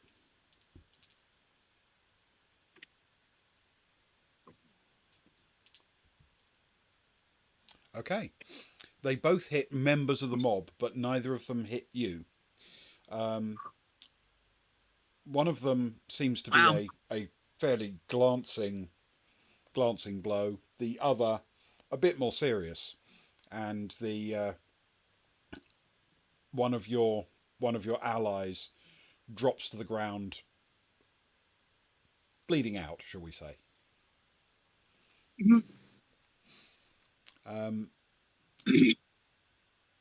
As soon as they have fired their weapons, the officer yells at them, "Stand!" drops his musket on the ground and draws his saber. Mm-hmm. But as he does, the six between the injured man and himself all look at the encroaching mob, and they break. And they flee sort of northwest towards the gatehouse. The officer actually stands alone to receive the charge of the oncoming people. And the first person to get there will be Oscar. Okay. Yeah, I mean, Oscar was going to run to break the line, but it's breaking, so he changes course slightly toward the officer. Okay. Spear ready, whatever position that is. I'm assuming it's an overhand. I don't know. You can certainly use it overhand if you like, yes. Yeah, he's got his, you've just used the word, and I'm fully envisioning it. It's the gun knife. Bayonet. Bayonet. Yep. If I say gun knife, I remember. I assume he's getting that ready, or he has it ready. No, he's drawn his sword to receive the attack. Oh, he's drawn his sword. That's right. Oh, definitely overhand spear time then, because Oscar's skill is a 5, and he's mostly put his spear into foxes and deer. So Okay. Well then, can you they've please been roll? hunted down by somebody else for dogs. Can you please roll a melee attack for me, please? So this is going to be 2d6 plus your skill, and this Okay. is an opposed roll. The officer gets to try his own skill against yours. Okay. And it's plus my skill. Yes. Okay. Hold on. Nope. That's an exclamation point. That does not do the right thing.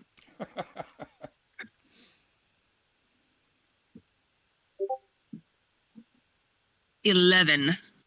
Okay. His total was 10. So you land the hit on him successfully. That's a the gap is just a 1. The damage of a spear is by default 4, plus the 1 is 5.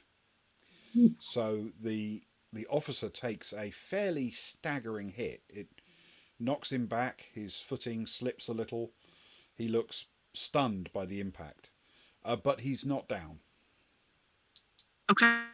And Is Oscar's spear stuck? no, you can withdraw it immediately. Okay, great. Yeah, he's going to. He's heard about this in stories. He's seen it in like the occasional street theater. He's going to try to position himself so that this fight becomes theatrical if he can. You know what I mean? Okay. Like he's really like caught up in this mob thing, and that like he's the leader of the mob. So he's embracing it. He's the little brother who's always confused, and this is his time. So he's gonna make the most of it. All right. Are you going to yell any instructions to the crowd to leave it to you, or do you want them to pile in and help? No, keep going. They're ours, not his. Down with Maltern. Okay. All right. The mob will, for the most part around you. As they stampede across the line of where the soldiers were, enough of them take the opportunity to stab, beat, or bludgeon the wounded other soldier on the ground that he's not going to be getting up. And but we're still yelling. They basically sweep towards the exit of the square, towards the gatehouse, towards the northwest, leaving you and if she would like to, Francisca in the square. Francisca's first port of call is to obviously run towards the soldiers, but they've left. So she will be heading towards the fallen soldier, or more specifically, their musket. Okay. All right. Well, you have to start collecting them sometime. Precisely. You can indeed collect the musket, But as you're doing that, we have another combat round to go. An officer against Oscar. So 2d6 Okay. plus your skill, please. Excellent.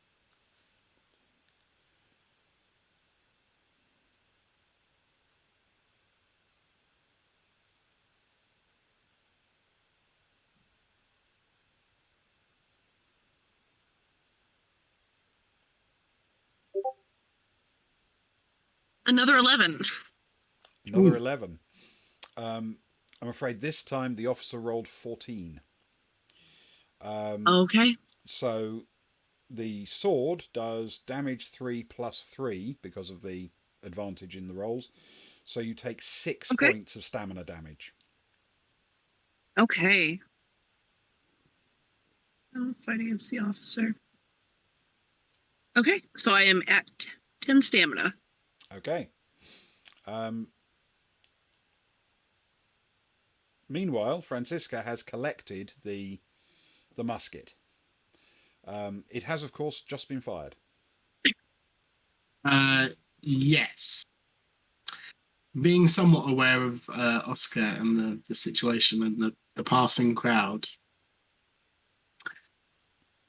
before searching for the powder and the musket balls, I'm not entirely familiar with muskets, so correct me if I'm wrong. No, it's fine. A powder horn and some musket balls will be on the belt of the soldier. Yeah, before going for that, she'd like to take a shot at the captain. Not lethal, and certainly not obvious. Not with the musket, because that would be very obvious. But with her pistol crossbow, she wants to like aim for a calf or something, so that While you're kneeling down to get the musket. Yeah. Looks like she's Just doing sort of something else. slyly. She wants to sort of take a little shot, just to do a little damage, not to hurt Oscar's ego. Just to make the fight a little bit more favourable. Just want to put your If thumb that on the makes scales sense. a bit. Yeah. Help a friend out. Okay. By all Awesome. means, take a shot. This is 2d6. You are close enough that it's only -1 Nice. to your skill. That is a 7 on the dice against my 10 Okay. with the -1.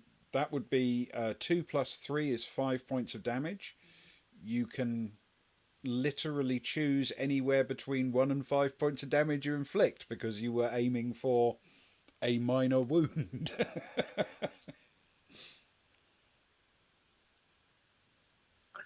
You want me to pick a number? I do. The Is that what you're higher the saying? number, the more Oh. obvious it will be that you're helping. We want Francisca to pick a number. Let's yeah, that's true. Let's go with a 2. A 2. Okay. It's enough to stagger the guy a bit. His foot slips. He looks pained, but in the heat of the moment, it isn't obvious, shall we say, that he's taken a hit from anywhere else. A cobblestone could have slipped. Easily. But, I mean, he looks uncomfortable, but he's already a bit uncomfortable, shall we say. Like a severe hit from a spear. Indeed. Indeed. Yeah. Okay. Mm-hmm. So the fight continues. Oscar, 2d6 plus your skill, please.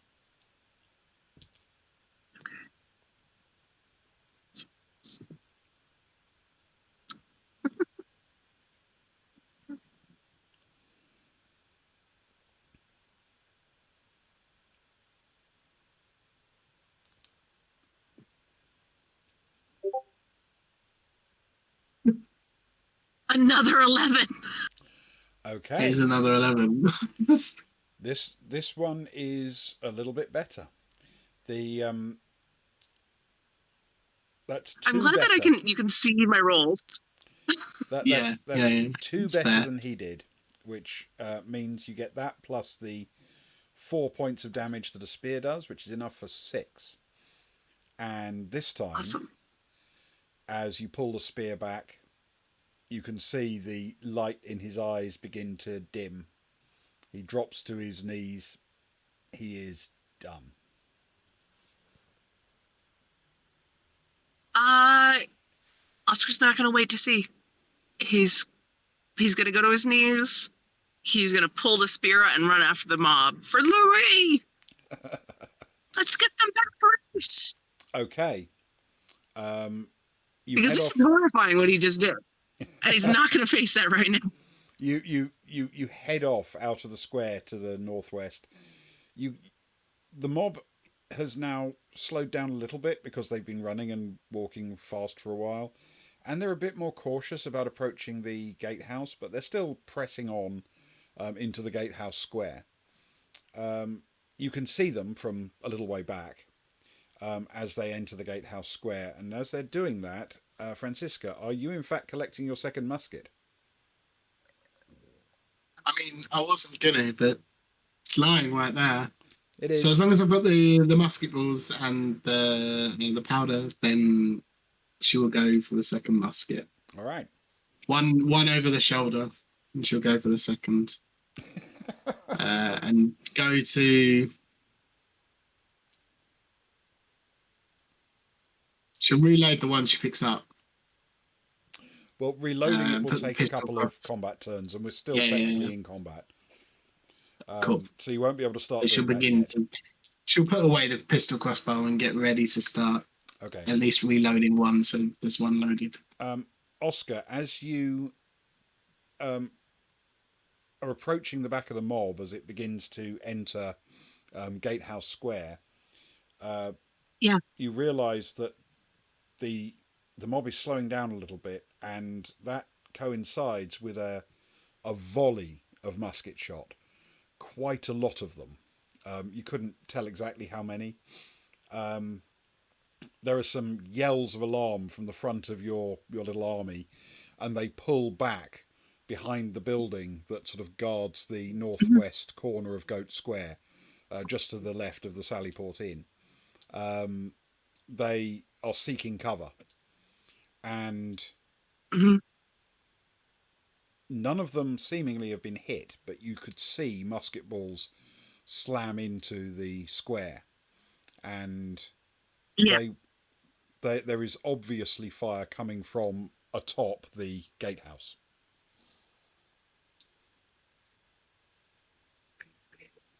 Yeah, so Oscar's got this bloody spear now. Mm. And some height on him. And he doesn't have a flag yet. But he will make his way to the front of the crowd with the spear held aloft, like you can see results. This is his point, he's trying to be like, and he'll say, as we've what's a unit of the guards called that's that size? Of the size you just dispatched, or the ones you ran out of the square? Yes. That would be a section. Yep. A what? A section. Section. I wasn't sure. The sound squished up. Section, as we did to this yeah. section, we will do to that dictator, Malter, and we must go forward. Okay. And he'll make sure that there's some blood spatter from the tip of the spear. Like they're involved in this now. They're just as bloody as Oscar is. Okay. He'll make eye contact. If he suspects that somebody is just sort of like, wow, this is too much, he'll just give him the crazy eyes, we're in this. All right. If this isn't within hearing distance, Francisca will probably shout louder than she's had to before, but shout forwards, and encourage the cheers, not from within the crowd this time, but it's what she's been doing. Of course. She'll carry on Yeah. backing up Oscar's. While Oscar's making eye contact with the other people, I think he'll get Francisca last, and he'll kind of I'm not saying he's 100% noticing the stealth action that she's been doing, but he'll definitely kind of look toward the wall, could you do something sneaky on his face, but trying to be also big and brave and loud, but communicating with you that maybe something sneaky would help him. Okay. You you can see these people. They're nervous. Don't get me wrong, but for the most part excited, and they're for the most part with you. And and if you want to charge, it looks like they'll go with you. Uh, I also like to remind the crowd. Obviously, the crowd who is seeing me with a spear above my head, and Mhm. he's got a big old friggin' sword wound too. Like, Yeah. so it's with me for Louis for a couple other names that were Mhm. shouted before, and he will charge, trusting that Francisca got his message. Okay. Um, you charge around the corner. The top of the gatehouse draws your immediate attention for fairly obvious Mhm. reasons. Um, it's lined with quite a few guardsmen. Most of them seem to be in the process of reloading their muskets, but some apparently didn't fire in that first volley, and they are levelling their weapons. Um, I need you to roll a skill check for me first, please. That's 2d6 under or equal to your skill. Yes, I'm gonna fail this, but that's okay. Because this is a one-shot character, and it's dramatic too.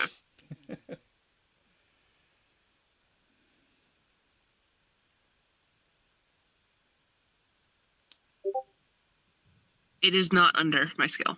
It's Okay. 6.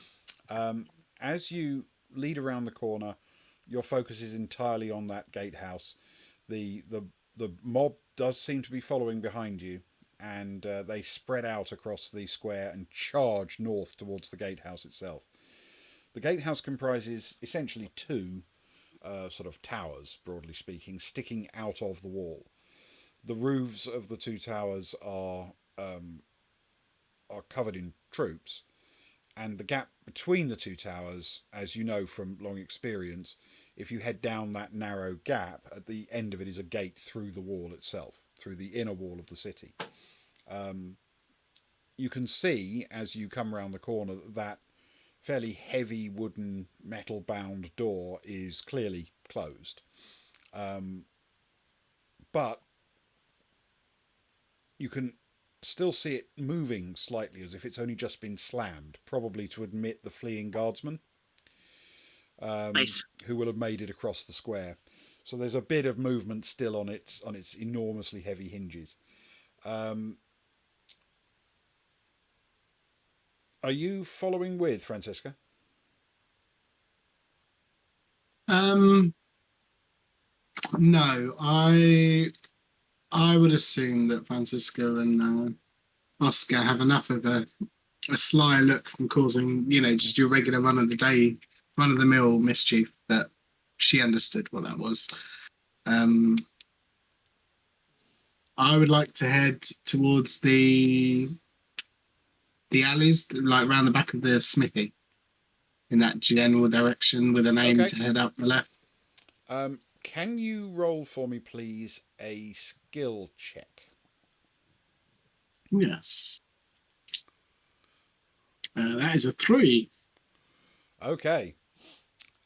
As you make your way down, if you look at the map of the Gatehouse Square, the building that forms kind of its bottom left corner, which is just one up and over from the farrier, Mm-hmm. that's the building that you were shot at from in Able Yard. And you see the figure of the musketman on the roof still, this time on the northeast corner, um, paying attention to what's going on in Gatehouse Square.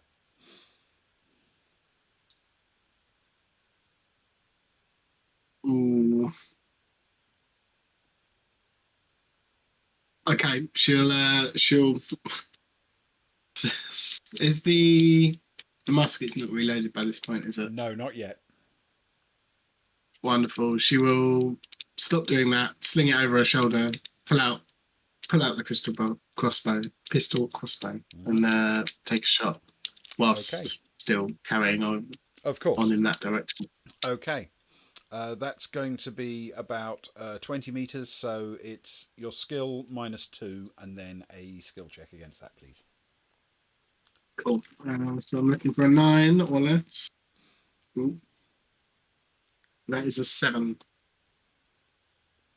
A 7 is good. Okay. The hit's not huge. It's only a single hand crossbow, but you can actually hear over the cries of the mob disappearing off to your right a little yelp of startled pain and surprise from the musketman, and he drops.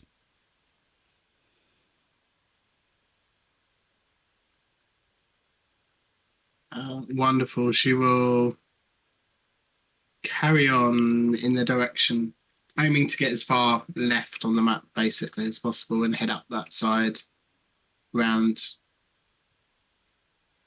to the looking to get to the gatehouse, the very top left corner, looking in on the gatehouse from behind that building. Okay.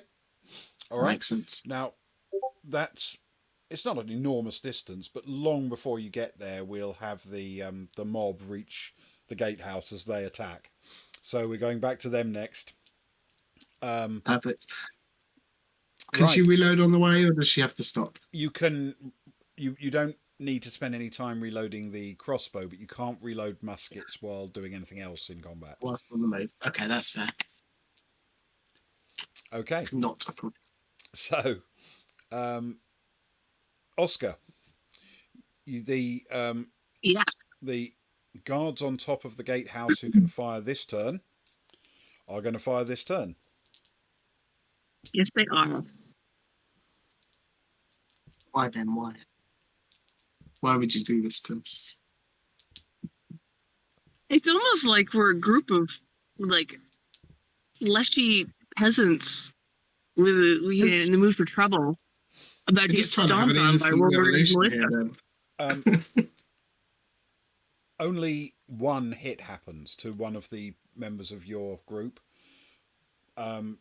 It's enough to seriously cripple one leg, and the person falls to the ground screaming in pain. But caught up in the moment, the mob just leaves them and presses on towards the gatehouse. Hanging from the front of each of those towers is a flag, obviously the sort of national flag of the country. Yeah. And between them is the gap leading towards the gatehouse door. Yeah. And there's a bunch of people on the roof? There are people on the top of both of the gatehouse towers, yeah. Okay. I'm making a big imaginary leap here, so correct me if I'm wrong. Mm-hmm. Could Oscar climb one of those flags to get up on the roof? I don't see why not. It'd be very dramatic. It would be incredibly cinematic. I absolutely don't see why not. Also, because those guys are on the top of the roofs, as the second salvo wounds one of your people, and the mob approaches the gatehouse, those guys will not have a good shot once you're up against the gatehouse walls. So if you're right against the walls, it will be a relatively safe place to be, at least from any guardsman on the top of the gatehouse. So your group effectively press themselves up against the gatehouse walls and look towards you for inspiration, and you sling your spear across your back and start to climb. Yes. Yeah. And then, like, it's almost the point that he's kind of like smearing his torso blood on this flag as he climbs. Like, he's feeling very in the moment from blood loss. Okay. And beer. And poverty and hunger. He's ready. He's ready to tell them what. Okay. All right. So, climbing this is going to take a while, so we're going to cut back to Francisca for a moment. You've made Okay. it to that little alley on the west side of the Gatehouse Square, and you can look diagonally across at both Gatehouse buildings. And you get there in time to see Oscar leap up, grab the bottom of this flag, and begin climbing it up the outside of the gatehouse. Wonderful. She will start to reload the musket. One of the muskets. Okay. Given the height of the tower, it's going to take probably, I think, because you're climbing it like hand over hand, walking up a wall. I'm going to make an assumption it's going to take something like 4 combat turns for you to get to the top. If you want to yell anything that's instructive to the mob below you while you do it, you can, of course. About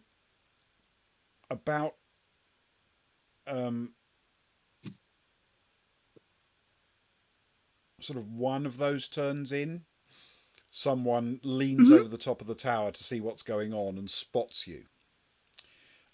Yes. But obviously they are right at the front with a musket and they don't open fire.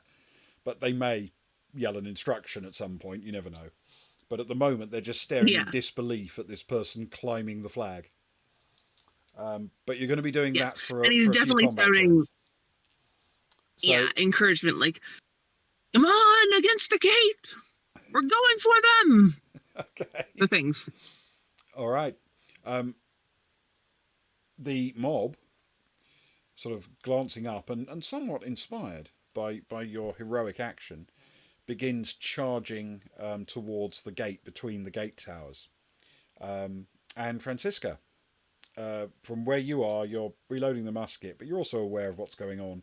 You can see the mob pouring between the 2 gatehouse towers. You can see Oscar still some way from reaching the top of the flag, you understand, and you even see the guardsman at the top looking over down and seeing Francisca climbing. Or seeing Oscar climbing, sorry.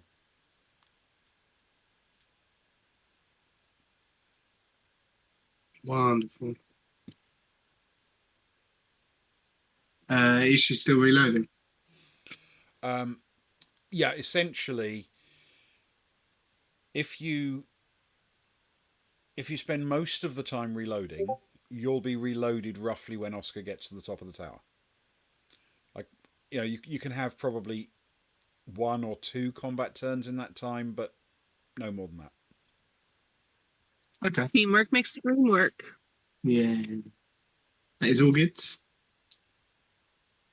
She will carry on. She'll shout. I mean, the crowd obviously know what's going on. They've obviously seen the majesty of Oscar climbing up the flag. And she'll sort of ring out a for Oscar across the crowd and shout out a loud huzzah. Okay, they enthusiastically take Oscar's it up. about to be murdered. And you not begin like to that. hear the sort of thumping and banging as the mob is pressing and trying to force open the gate. They don't appear to be making a lot of progress yet. By the time you've finished reloading, you're reloading both muskets, are you?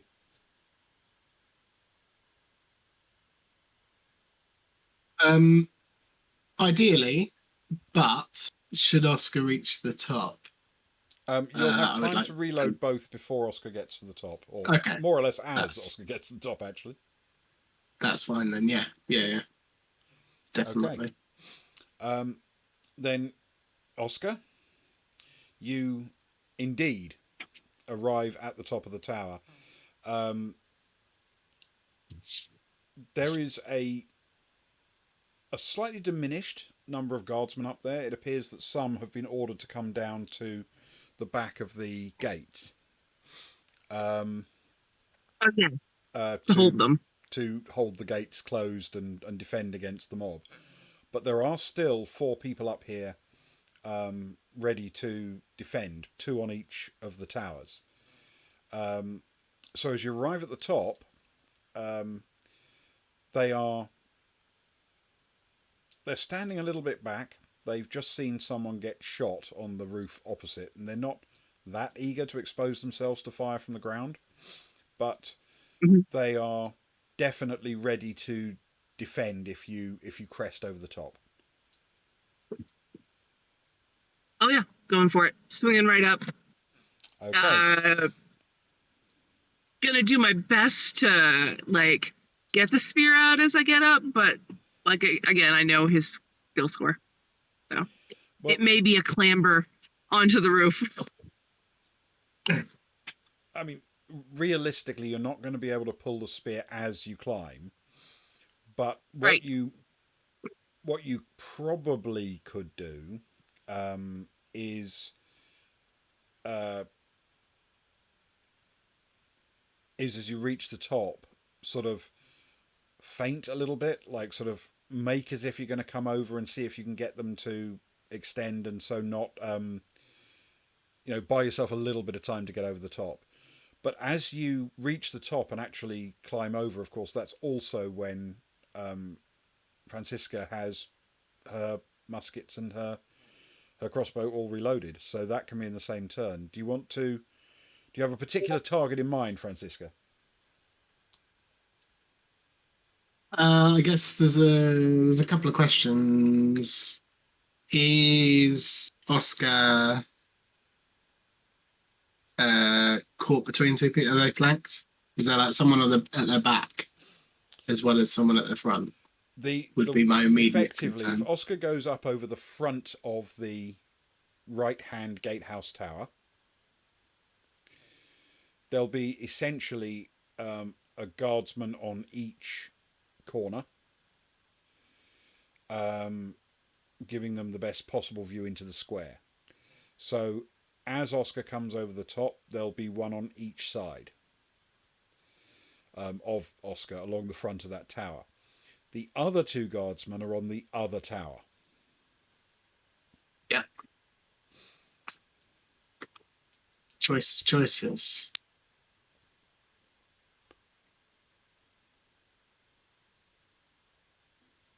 Okay, let's go for the closest one on the other tower to the right hand corner Okay, so on the left tower. the nearest one on the tower that Oscar isn't climbing. Yeah. Okay, a musket or crossbow? Muskets. Okay. So roll 2d6 against your skill from where you are. That's -1. So -1 to your skill, and then 2d6 under that, please, or equal. Cool. So we're looking for 10, and that is a 5. A 5. Okay, so that's 5 plus 4. That's 9. Okay. So the guardsman takes an absolutely staggering hit and falls back pretty lifeless onto the top of the tower. As that's happening, Oscar, you reach the top. Can you roll a skill check for me, please? I want to find out if they're going to get a free hit on you Okay. while you get yourself over. I did an extra click and I wound up in another server.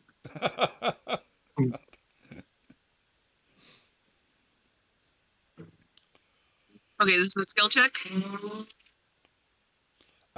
Yes. 26.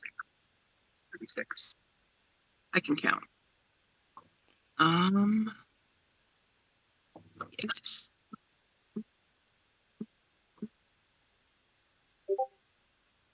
Seven, which is above my skill. 2 above my skill. 2 above. Okay. All right. Mhm. They're both going to get an attack at you. So can you roll a defense roll for me? This is your skill plus 2d6.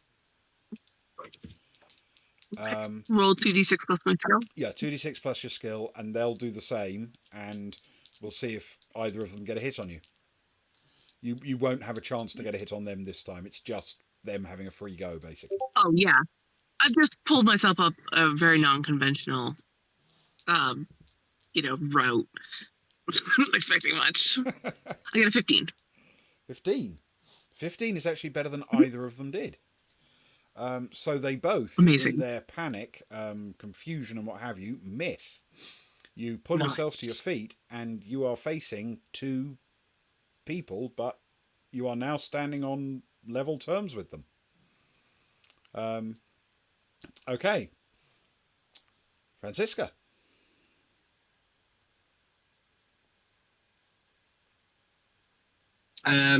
Francisco will take aim at the other one on the opposite tower. They are. Okay. That's going to be a skill check minus 1 on your skill, and then roll equal or under, please. That is a 7 on the dice against 10. What's my skill? That's 7. Minus 1. The 7 points of damage that the guardsman takes, it won't kill him by any means, but it's a big hit. You know, he looks stunned and dazed and turns around, and neither of them have shot back at you. It may be that they have already fired their muskets and haven't had a chance to reload. Oscar.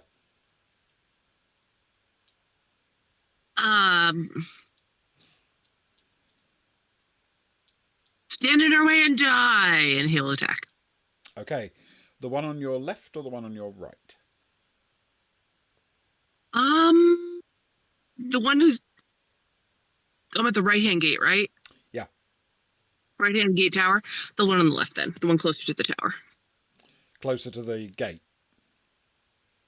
Yes, that's the one. Okay. Okay, fair enough. Roll an attack, please. That's 2d6 plus your skill.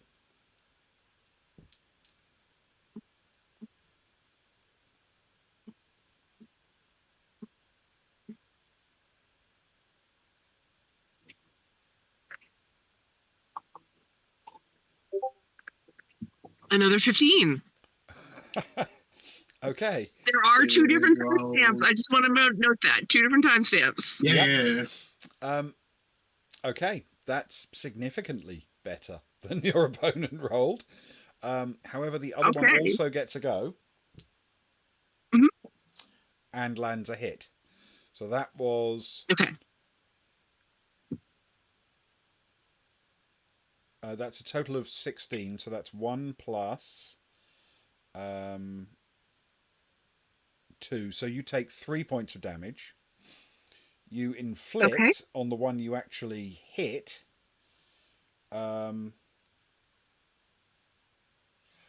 enough for it to be a mortal wound with a single hit.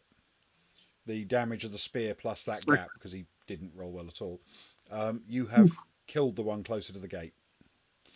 He tips Oscar gives a big over the edge of the tower and drops into a boneless heap on the ground between the 2 towers, leading to this incredibly raucous cheer from the mob below. Yeah. Yes. It's so horrifying. And they are still making no progress on getting the gate open. Okay.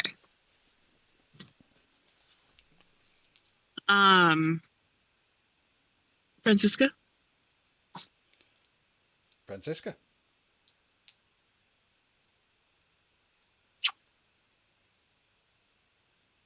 There's nothing connecting the 2 towers, is there? Not outside the wall, no. How far is the distance? From where you are, maybe 20 meters. Sorry, no, the distance between the 2 towers. Oh, more like 3 meters. Okay. Yes, it would be jumpable if you wanted to do that. I don't. I was mostly concerned for Oscar with 2 people on another tower. who clearly have muskets, and wanted to make sure that there was a way for them to deal with it. Francisca will put the two muskets over her shoulder, and she'll run forwards towards the gate, I think, The gate to and try the and mob. help. Excellent. You'll make it most of the way into the sort of front of the gatehouse towers, the gap between them in this turn. Just catching a really good glimpse of someone who was heavily stabbed and then dumped from a great height onto the cobbles. Okay. Yeah. Oscar, Thinking your Oscar's turn. got this. You are in combat. I am in combat and I am moving forward into this combat. I'm taking him down. Okay. 2d6 I'm plus swinging skill, fingers. please. Yes. I mean, these are not highly skilled guards, but even so, they've not been rolling well. I mean, I only had 5, so skill isn't exactly, Oscar doesn't need skill. He just needs to, follow his Some brother around. enthusiasm. Yeah. So what's Again, a 15. a 15? Did you say? They're right here in dice rolls. That is 315. So I'm looking at them right now in dice rolls on Discord. Weird. Okay. That's uncanny. Discord knows this is a revolution. That's an advantage over the roll of the guardsman of 6, plus the 4 damage of the spear is 10. That is an absolutely enormous hit, and enough to knock the person back, knock them off their feet. They're not actually dead, but they're not getting up anytime soon, put it that way. Okay. Is he the last person on top of this tower? Yes. Oscar, I want Oscar to pick him up as best he can. He is rather tall, so he's got some room to pull him up and I don't know, purposely throw him off. Okay. Can you down to the mob? Yeah. He will, even in his weakened state, try to resist. Can you roll 2d6 and add your stamina, please? Sure. My current stamina. Your current stamina. Okay. That's a much lower number than it used to be.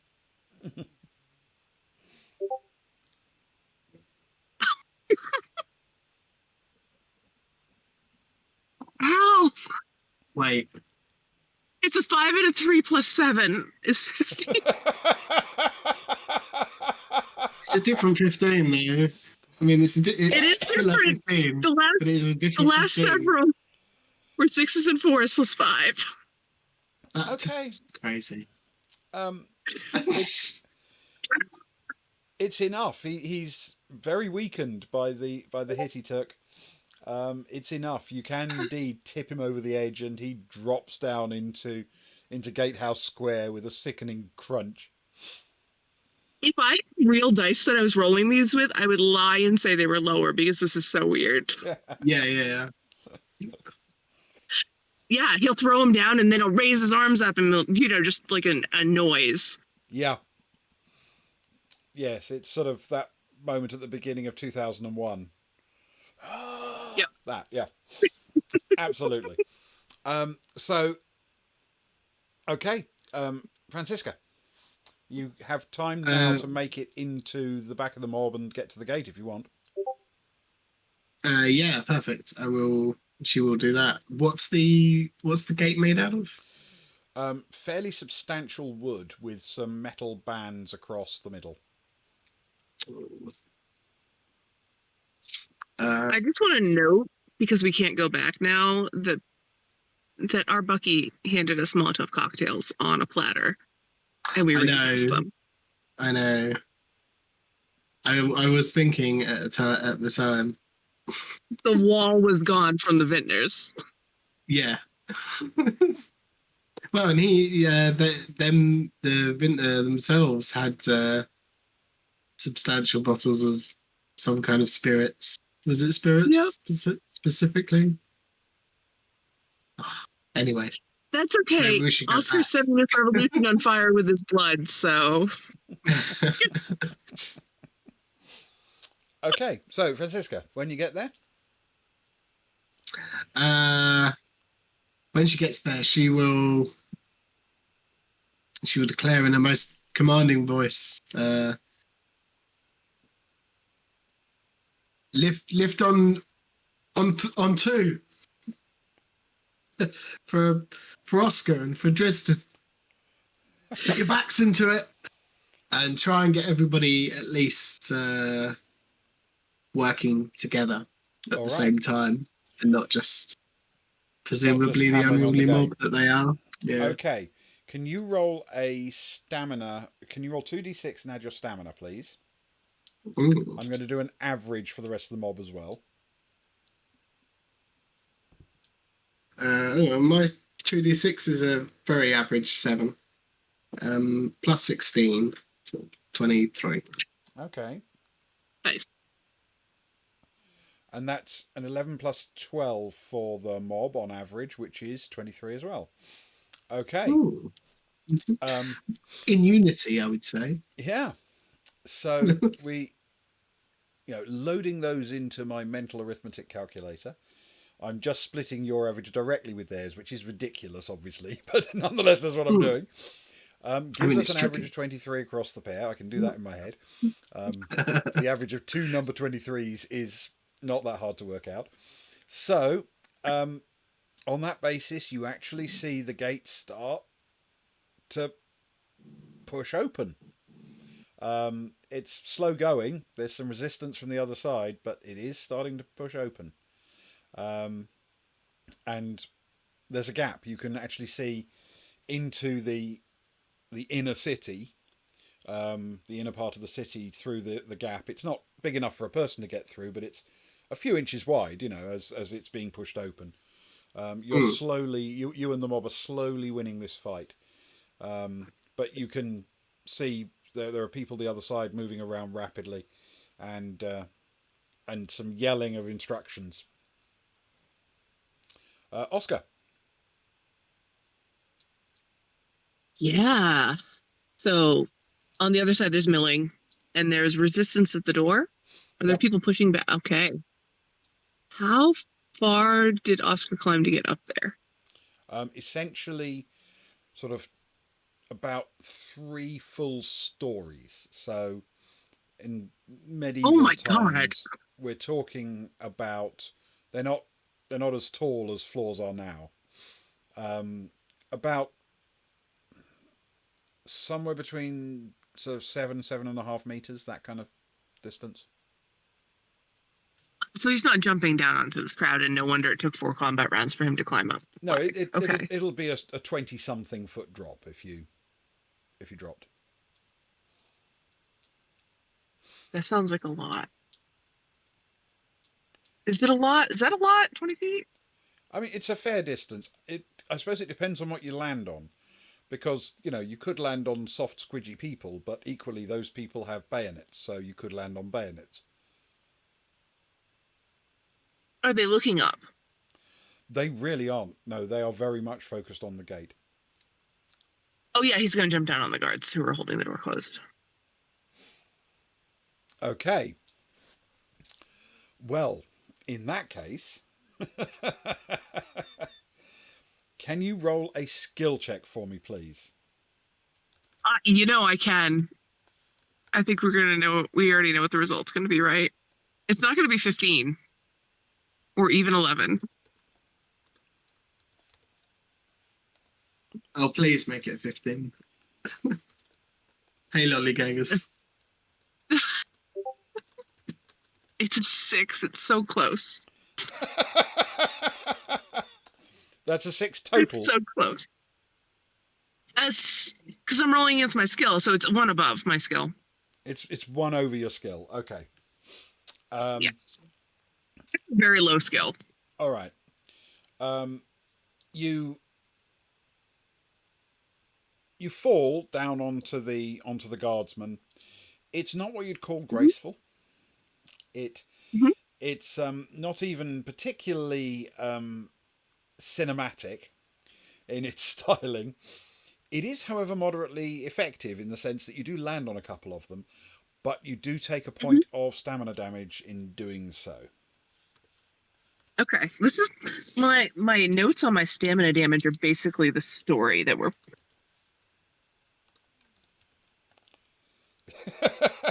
going on guards holding gate. Okay, great. So he tumbled down. Hurts is already hurting Boo Boo. Probably just jostles his wound that was trying desperately to close. Yes, fantastic. As you sort of shake your head and try and recover some semblance of normality, we'll turn to Francisca.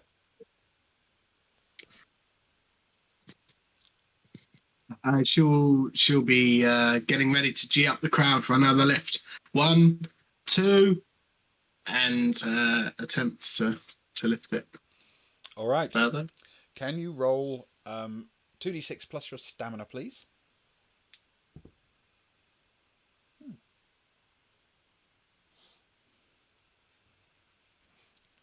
The mob that is exactly 6. the same. I have done one less. So it's a 6 plus 16 is 22. Okay. That's a 22.5 average this time, because the mob did exactly the same roll on 11 again. So this time there are fewer people pushing on the other side of the gate for some unaccountable reason, and the gate starts to swing open with unstoppable power. It pushes its way aside.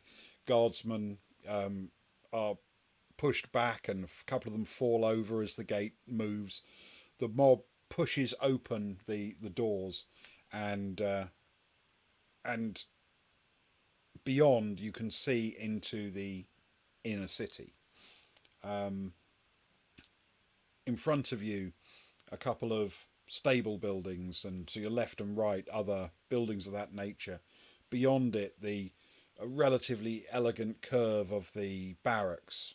Off to the right, you can find the jail and the square that contains the courthouse.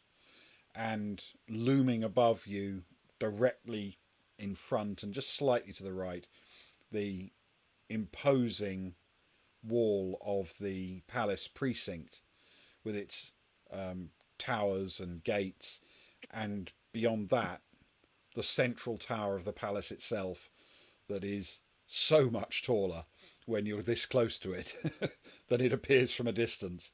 And with you having successfully punched your way through into the inner part of the city, I think that's where we'll call it. I don't want to stop, but that is a wonderful place to stop, then. I have to say. I've never led a mob before with violence and blood. Well, you wouldn't You've know. done an You're quite amazing good job. at it, you know. Yeah. I feel like Oscar has got the idea that the more he bleeds, the more people believe it. I mean, certainly the more heroic. But I know. But Louis is going to have one hell of a guilt trip when Oscar dies in his arms as he opens the cell door. It's like, for you, Louis. No, don't say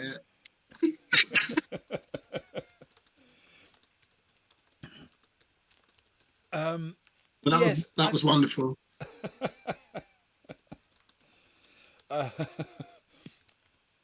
It's so far going very well, I think. Yes. Yeah, very I pleased almost with said nobody's died, but that's not true. Lots of people have died. Just not Sparrow or myself. that. Indeed. Yeah. No PCs have died yet. Say yet. Excellent. Yeah. Oh, I am well under half. So, yet. Ooh. But I'm excited about it. I need to pick up the medieval equivalent of a first aid kit. Yes. Regular beer, not breakfast beer. I think that's what. What you need is a poultice, That's what they used to use, is a poultice. That'll solve anything, a poultice. I'm bleeding. Yes. And what was it? I There's think an my humors Blackadder are balanced ointment. now. Ointment will set you right. Yeah. That's the one. Amazing. Which means that we'll have to be back with this at some point. Well, Mhm. we will. I In believe. fact, the point behind this style of game, and this is a fairly experimental one for me. It was something I came up with for a different reason, but the idea is that literally the next chapter could have either of you, both of you, neither of you, or you plus 7 other people forming part of the mob as you press on. You know, you could be Yeah. licking your wounds for a session before you return to rejoin for the next bit. You understand? So, so the theory is that you will press on to the point where you can, where there's sort of a natural pause in the action, a natural break in the narrative, and then you can sit one out while you lick your wounds at the base of a tower and the mob charges on without you, and you can catch up with them in 2 episodes. You know, that's the idea anyway. Yeah, no, I like it. Although, frankly, I need to see Oscar leading this mob that he created. To victory? Is there a victory in a revolution? I'm not sure. It is definitely Whatever the there aren't favourable outcome many. is. There aren't many emotions that are easier to manipulate a person with than grief. It's Just true. saying. Yeah. I think the only one that's probably more directly palpable is real fear. Mhm. Fear seems to drive people to do all sorts of horrific things. Yep. Indeed. Mm. Next week, Ben. What's the plan? Right. Okay. Are you Monday? So, first things first. On Monday, Socks and I are doing the next part of the Banner Saga in the stream that Socks christened Ben Fiddles, which in no way could be misconstrued as any kind of hot tub stream, I'm sure. No. And so we're doing that 11 o'clock UK time on Monday. Yep. Then next weekend on Friday we are returning to Traveller for the first time in a few weeks now, isn't it? It's been too long, but yes. So we're playing Traveller on Friday. So we'll get back to the progress of the preparations for the Pelago race and the other activities on Geeka. But we have a really, really interesting thing on Saturday, which I think is going to be one of those things that will be one of our favourite streams ever, I'm guessing. Because without involving me in this at all, which should doom it, frankly, from the start, Ewan and Luke have been building a special game based on the old TV series Allo Allo, set in occupied France with associated silly accents, daft setups, ridiculously sized salamis and sausages, or saucissons. As much innuendo as you can shake a stick at. As much innuendo as you can shake a stick at, and entirely possibly some references to unusually large body parts, unusually small body parts, and the general incompetence or competence of every single European nation arrayed against each other in every possible way. Allo Allo was a bit of a favourite when I was a kid, and it amazes me that Luke and Ewan are actually old enough to remember it, to be honest. but we will have an absolute riot with it. Which I should note, Luke has named very aptly, listen very carefully, which at first you might think is a joking reference to a very reoccurring line in the show, but actually I think it's more his instructions to me and Ben when we're playing games with him. Yes. I'm unsure, but I think it's the latter. Yeah. Well, I strongly suspect, in fact, I have absolute confidence that this is not going to be something that we will play only once. Um, so, but but if you want So to you'll be say in it more at the than once. beginning of this one, I think this will be an absolute treat. I really do. Yeah, So, definitely. And I think he's going to open it up as well to people to join us. I believe brilliant. is the That plan. it's going to be such a riot. So, and obviously you don't have to have seen the TV show to get the jokes because they are. Well, the entire show was beautifully written, but let's face it was written for sort of the humour level of kind of 11-year-old boys. Um, it was all just plays on words, smutty innuendo, and pointless, over emotive stuff. It was tremendous and enormous fun, Yep. and very even handed in its insults. Uh, very very even handed in its insults. Every single national group is portrayed entirely through their stereotypes, but very evenly because everybody gets to go being abused. It was And not extremely good fun. particularly, yeah, not particularly harshly, I would say. No, no, I'm it's very much not into that kind of, it's easy to go too far, obviously, but it yes, is very, I won't say witty, but it does it very well. yeah, yeah, and it should be riotous fun. So that's Monday. Socks and I will be doing Banner Saga at 11. Yeah, Um, that's 11 p.m. UK time. Friday, Traveller, back to our regular campaign, 11 p.m. UK time. Saturday, I will play this only once. Um, I did tell him he needs to use that line somewhere. we will be doing the. We will obviously be doing Hello Hello, which is going to be an absolute treat. So, thank you everybody who joined us this evening. It's Indeed. been lovely to have so many friends along tonight.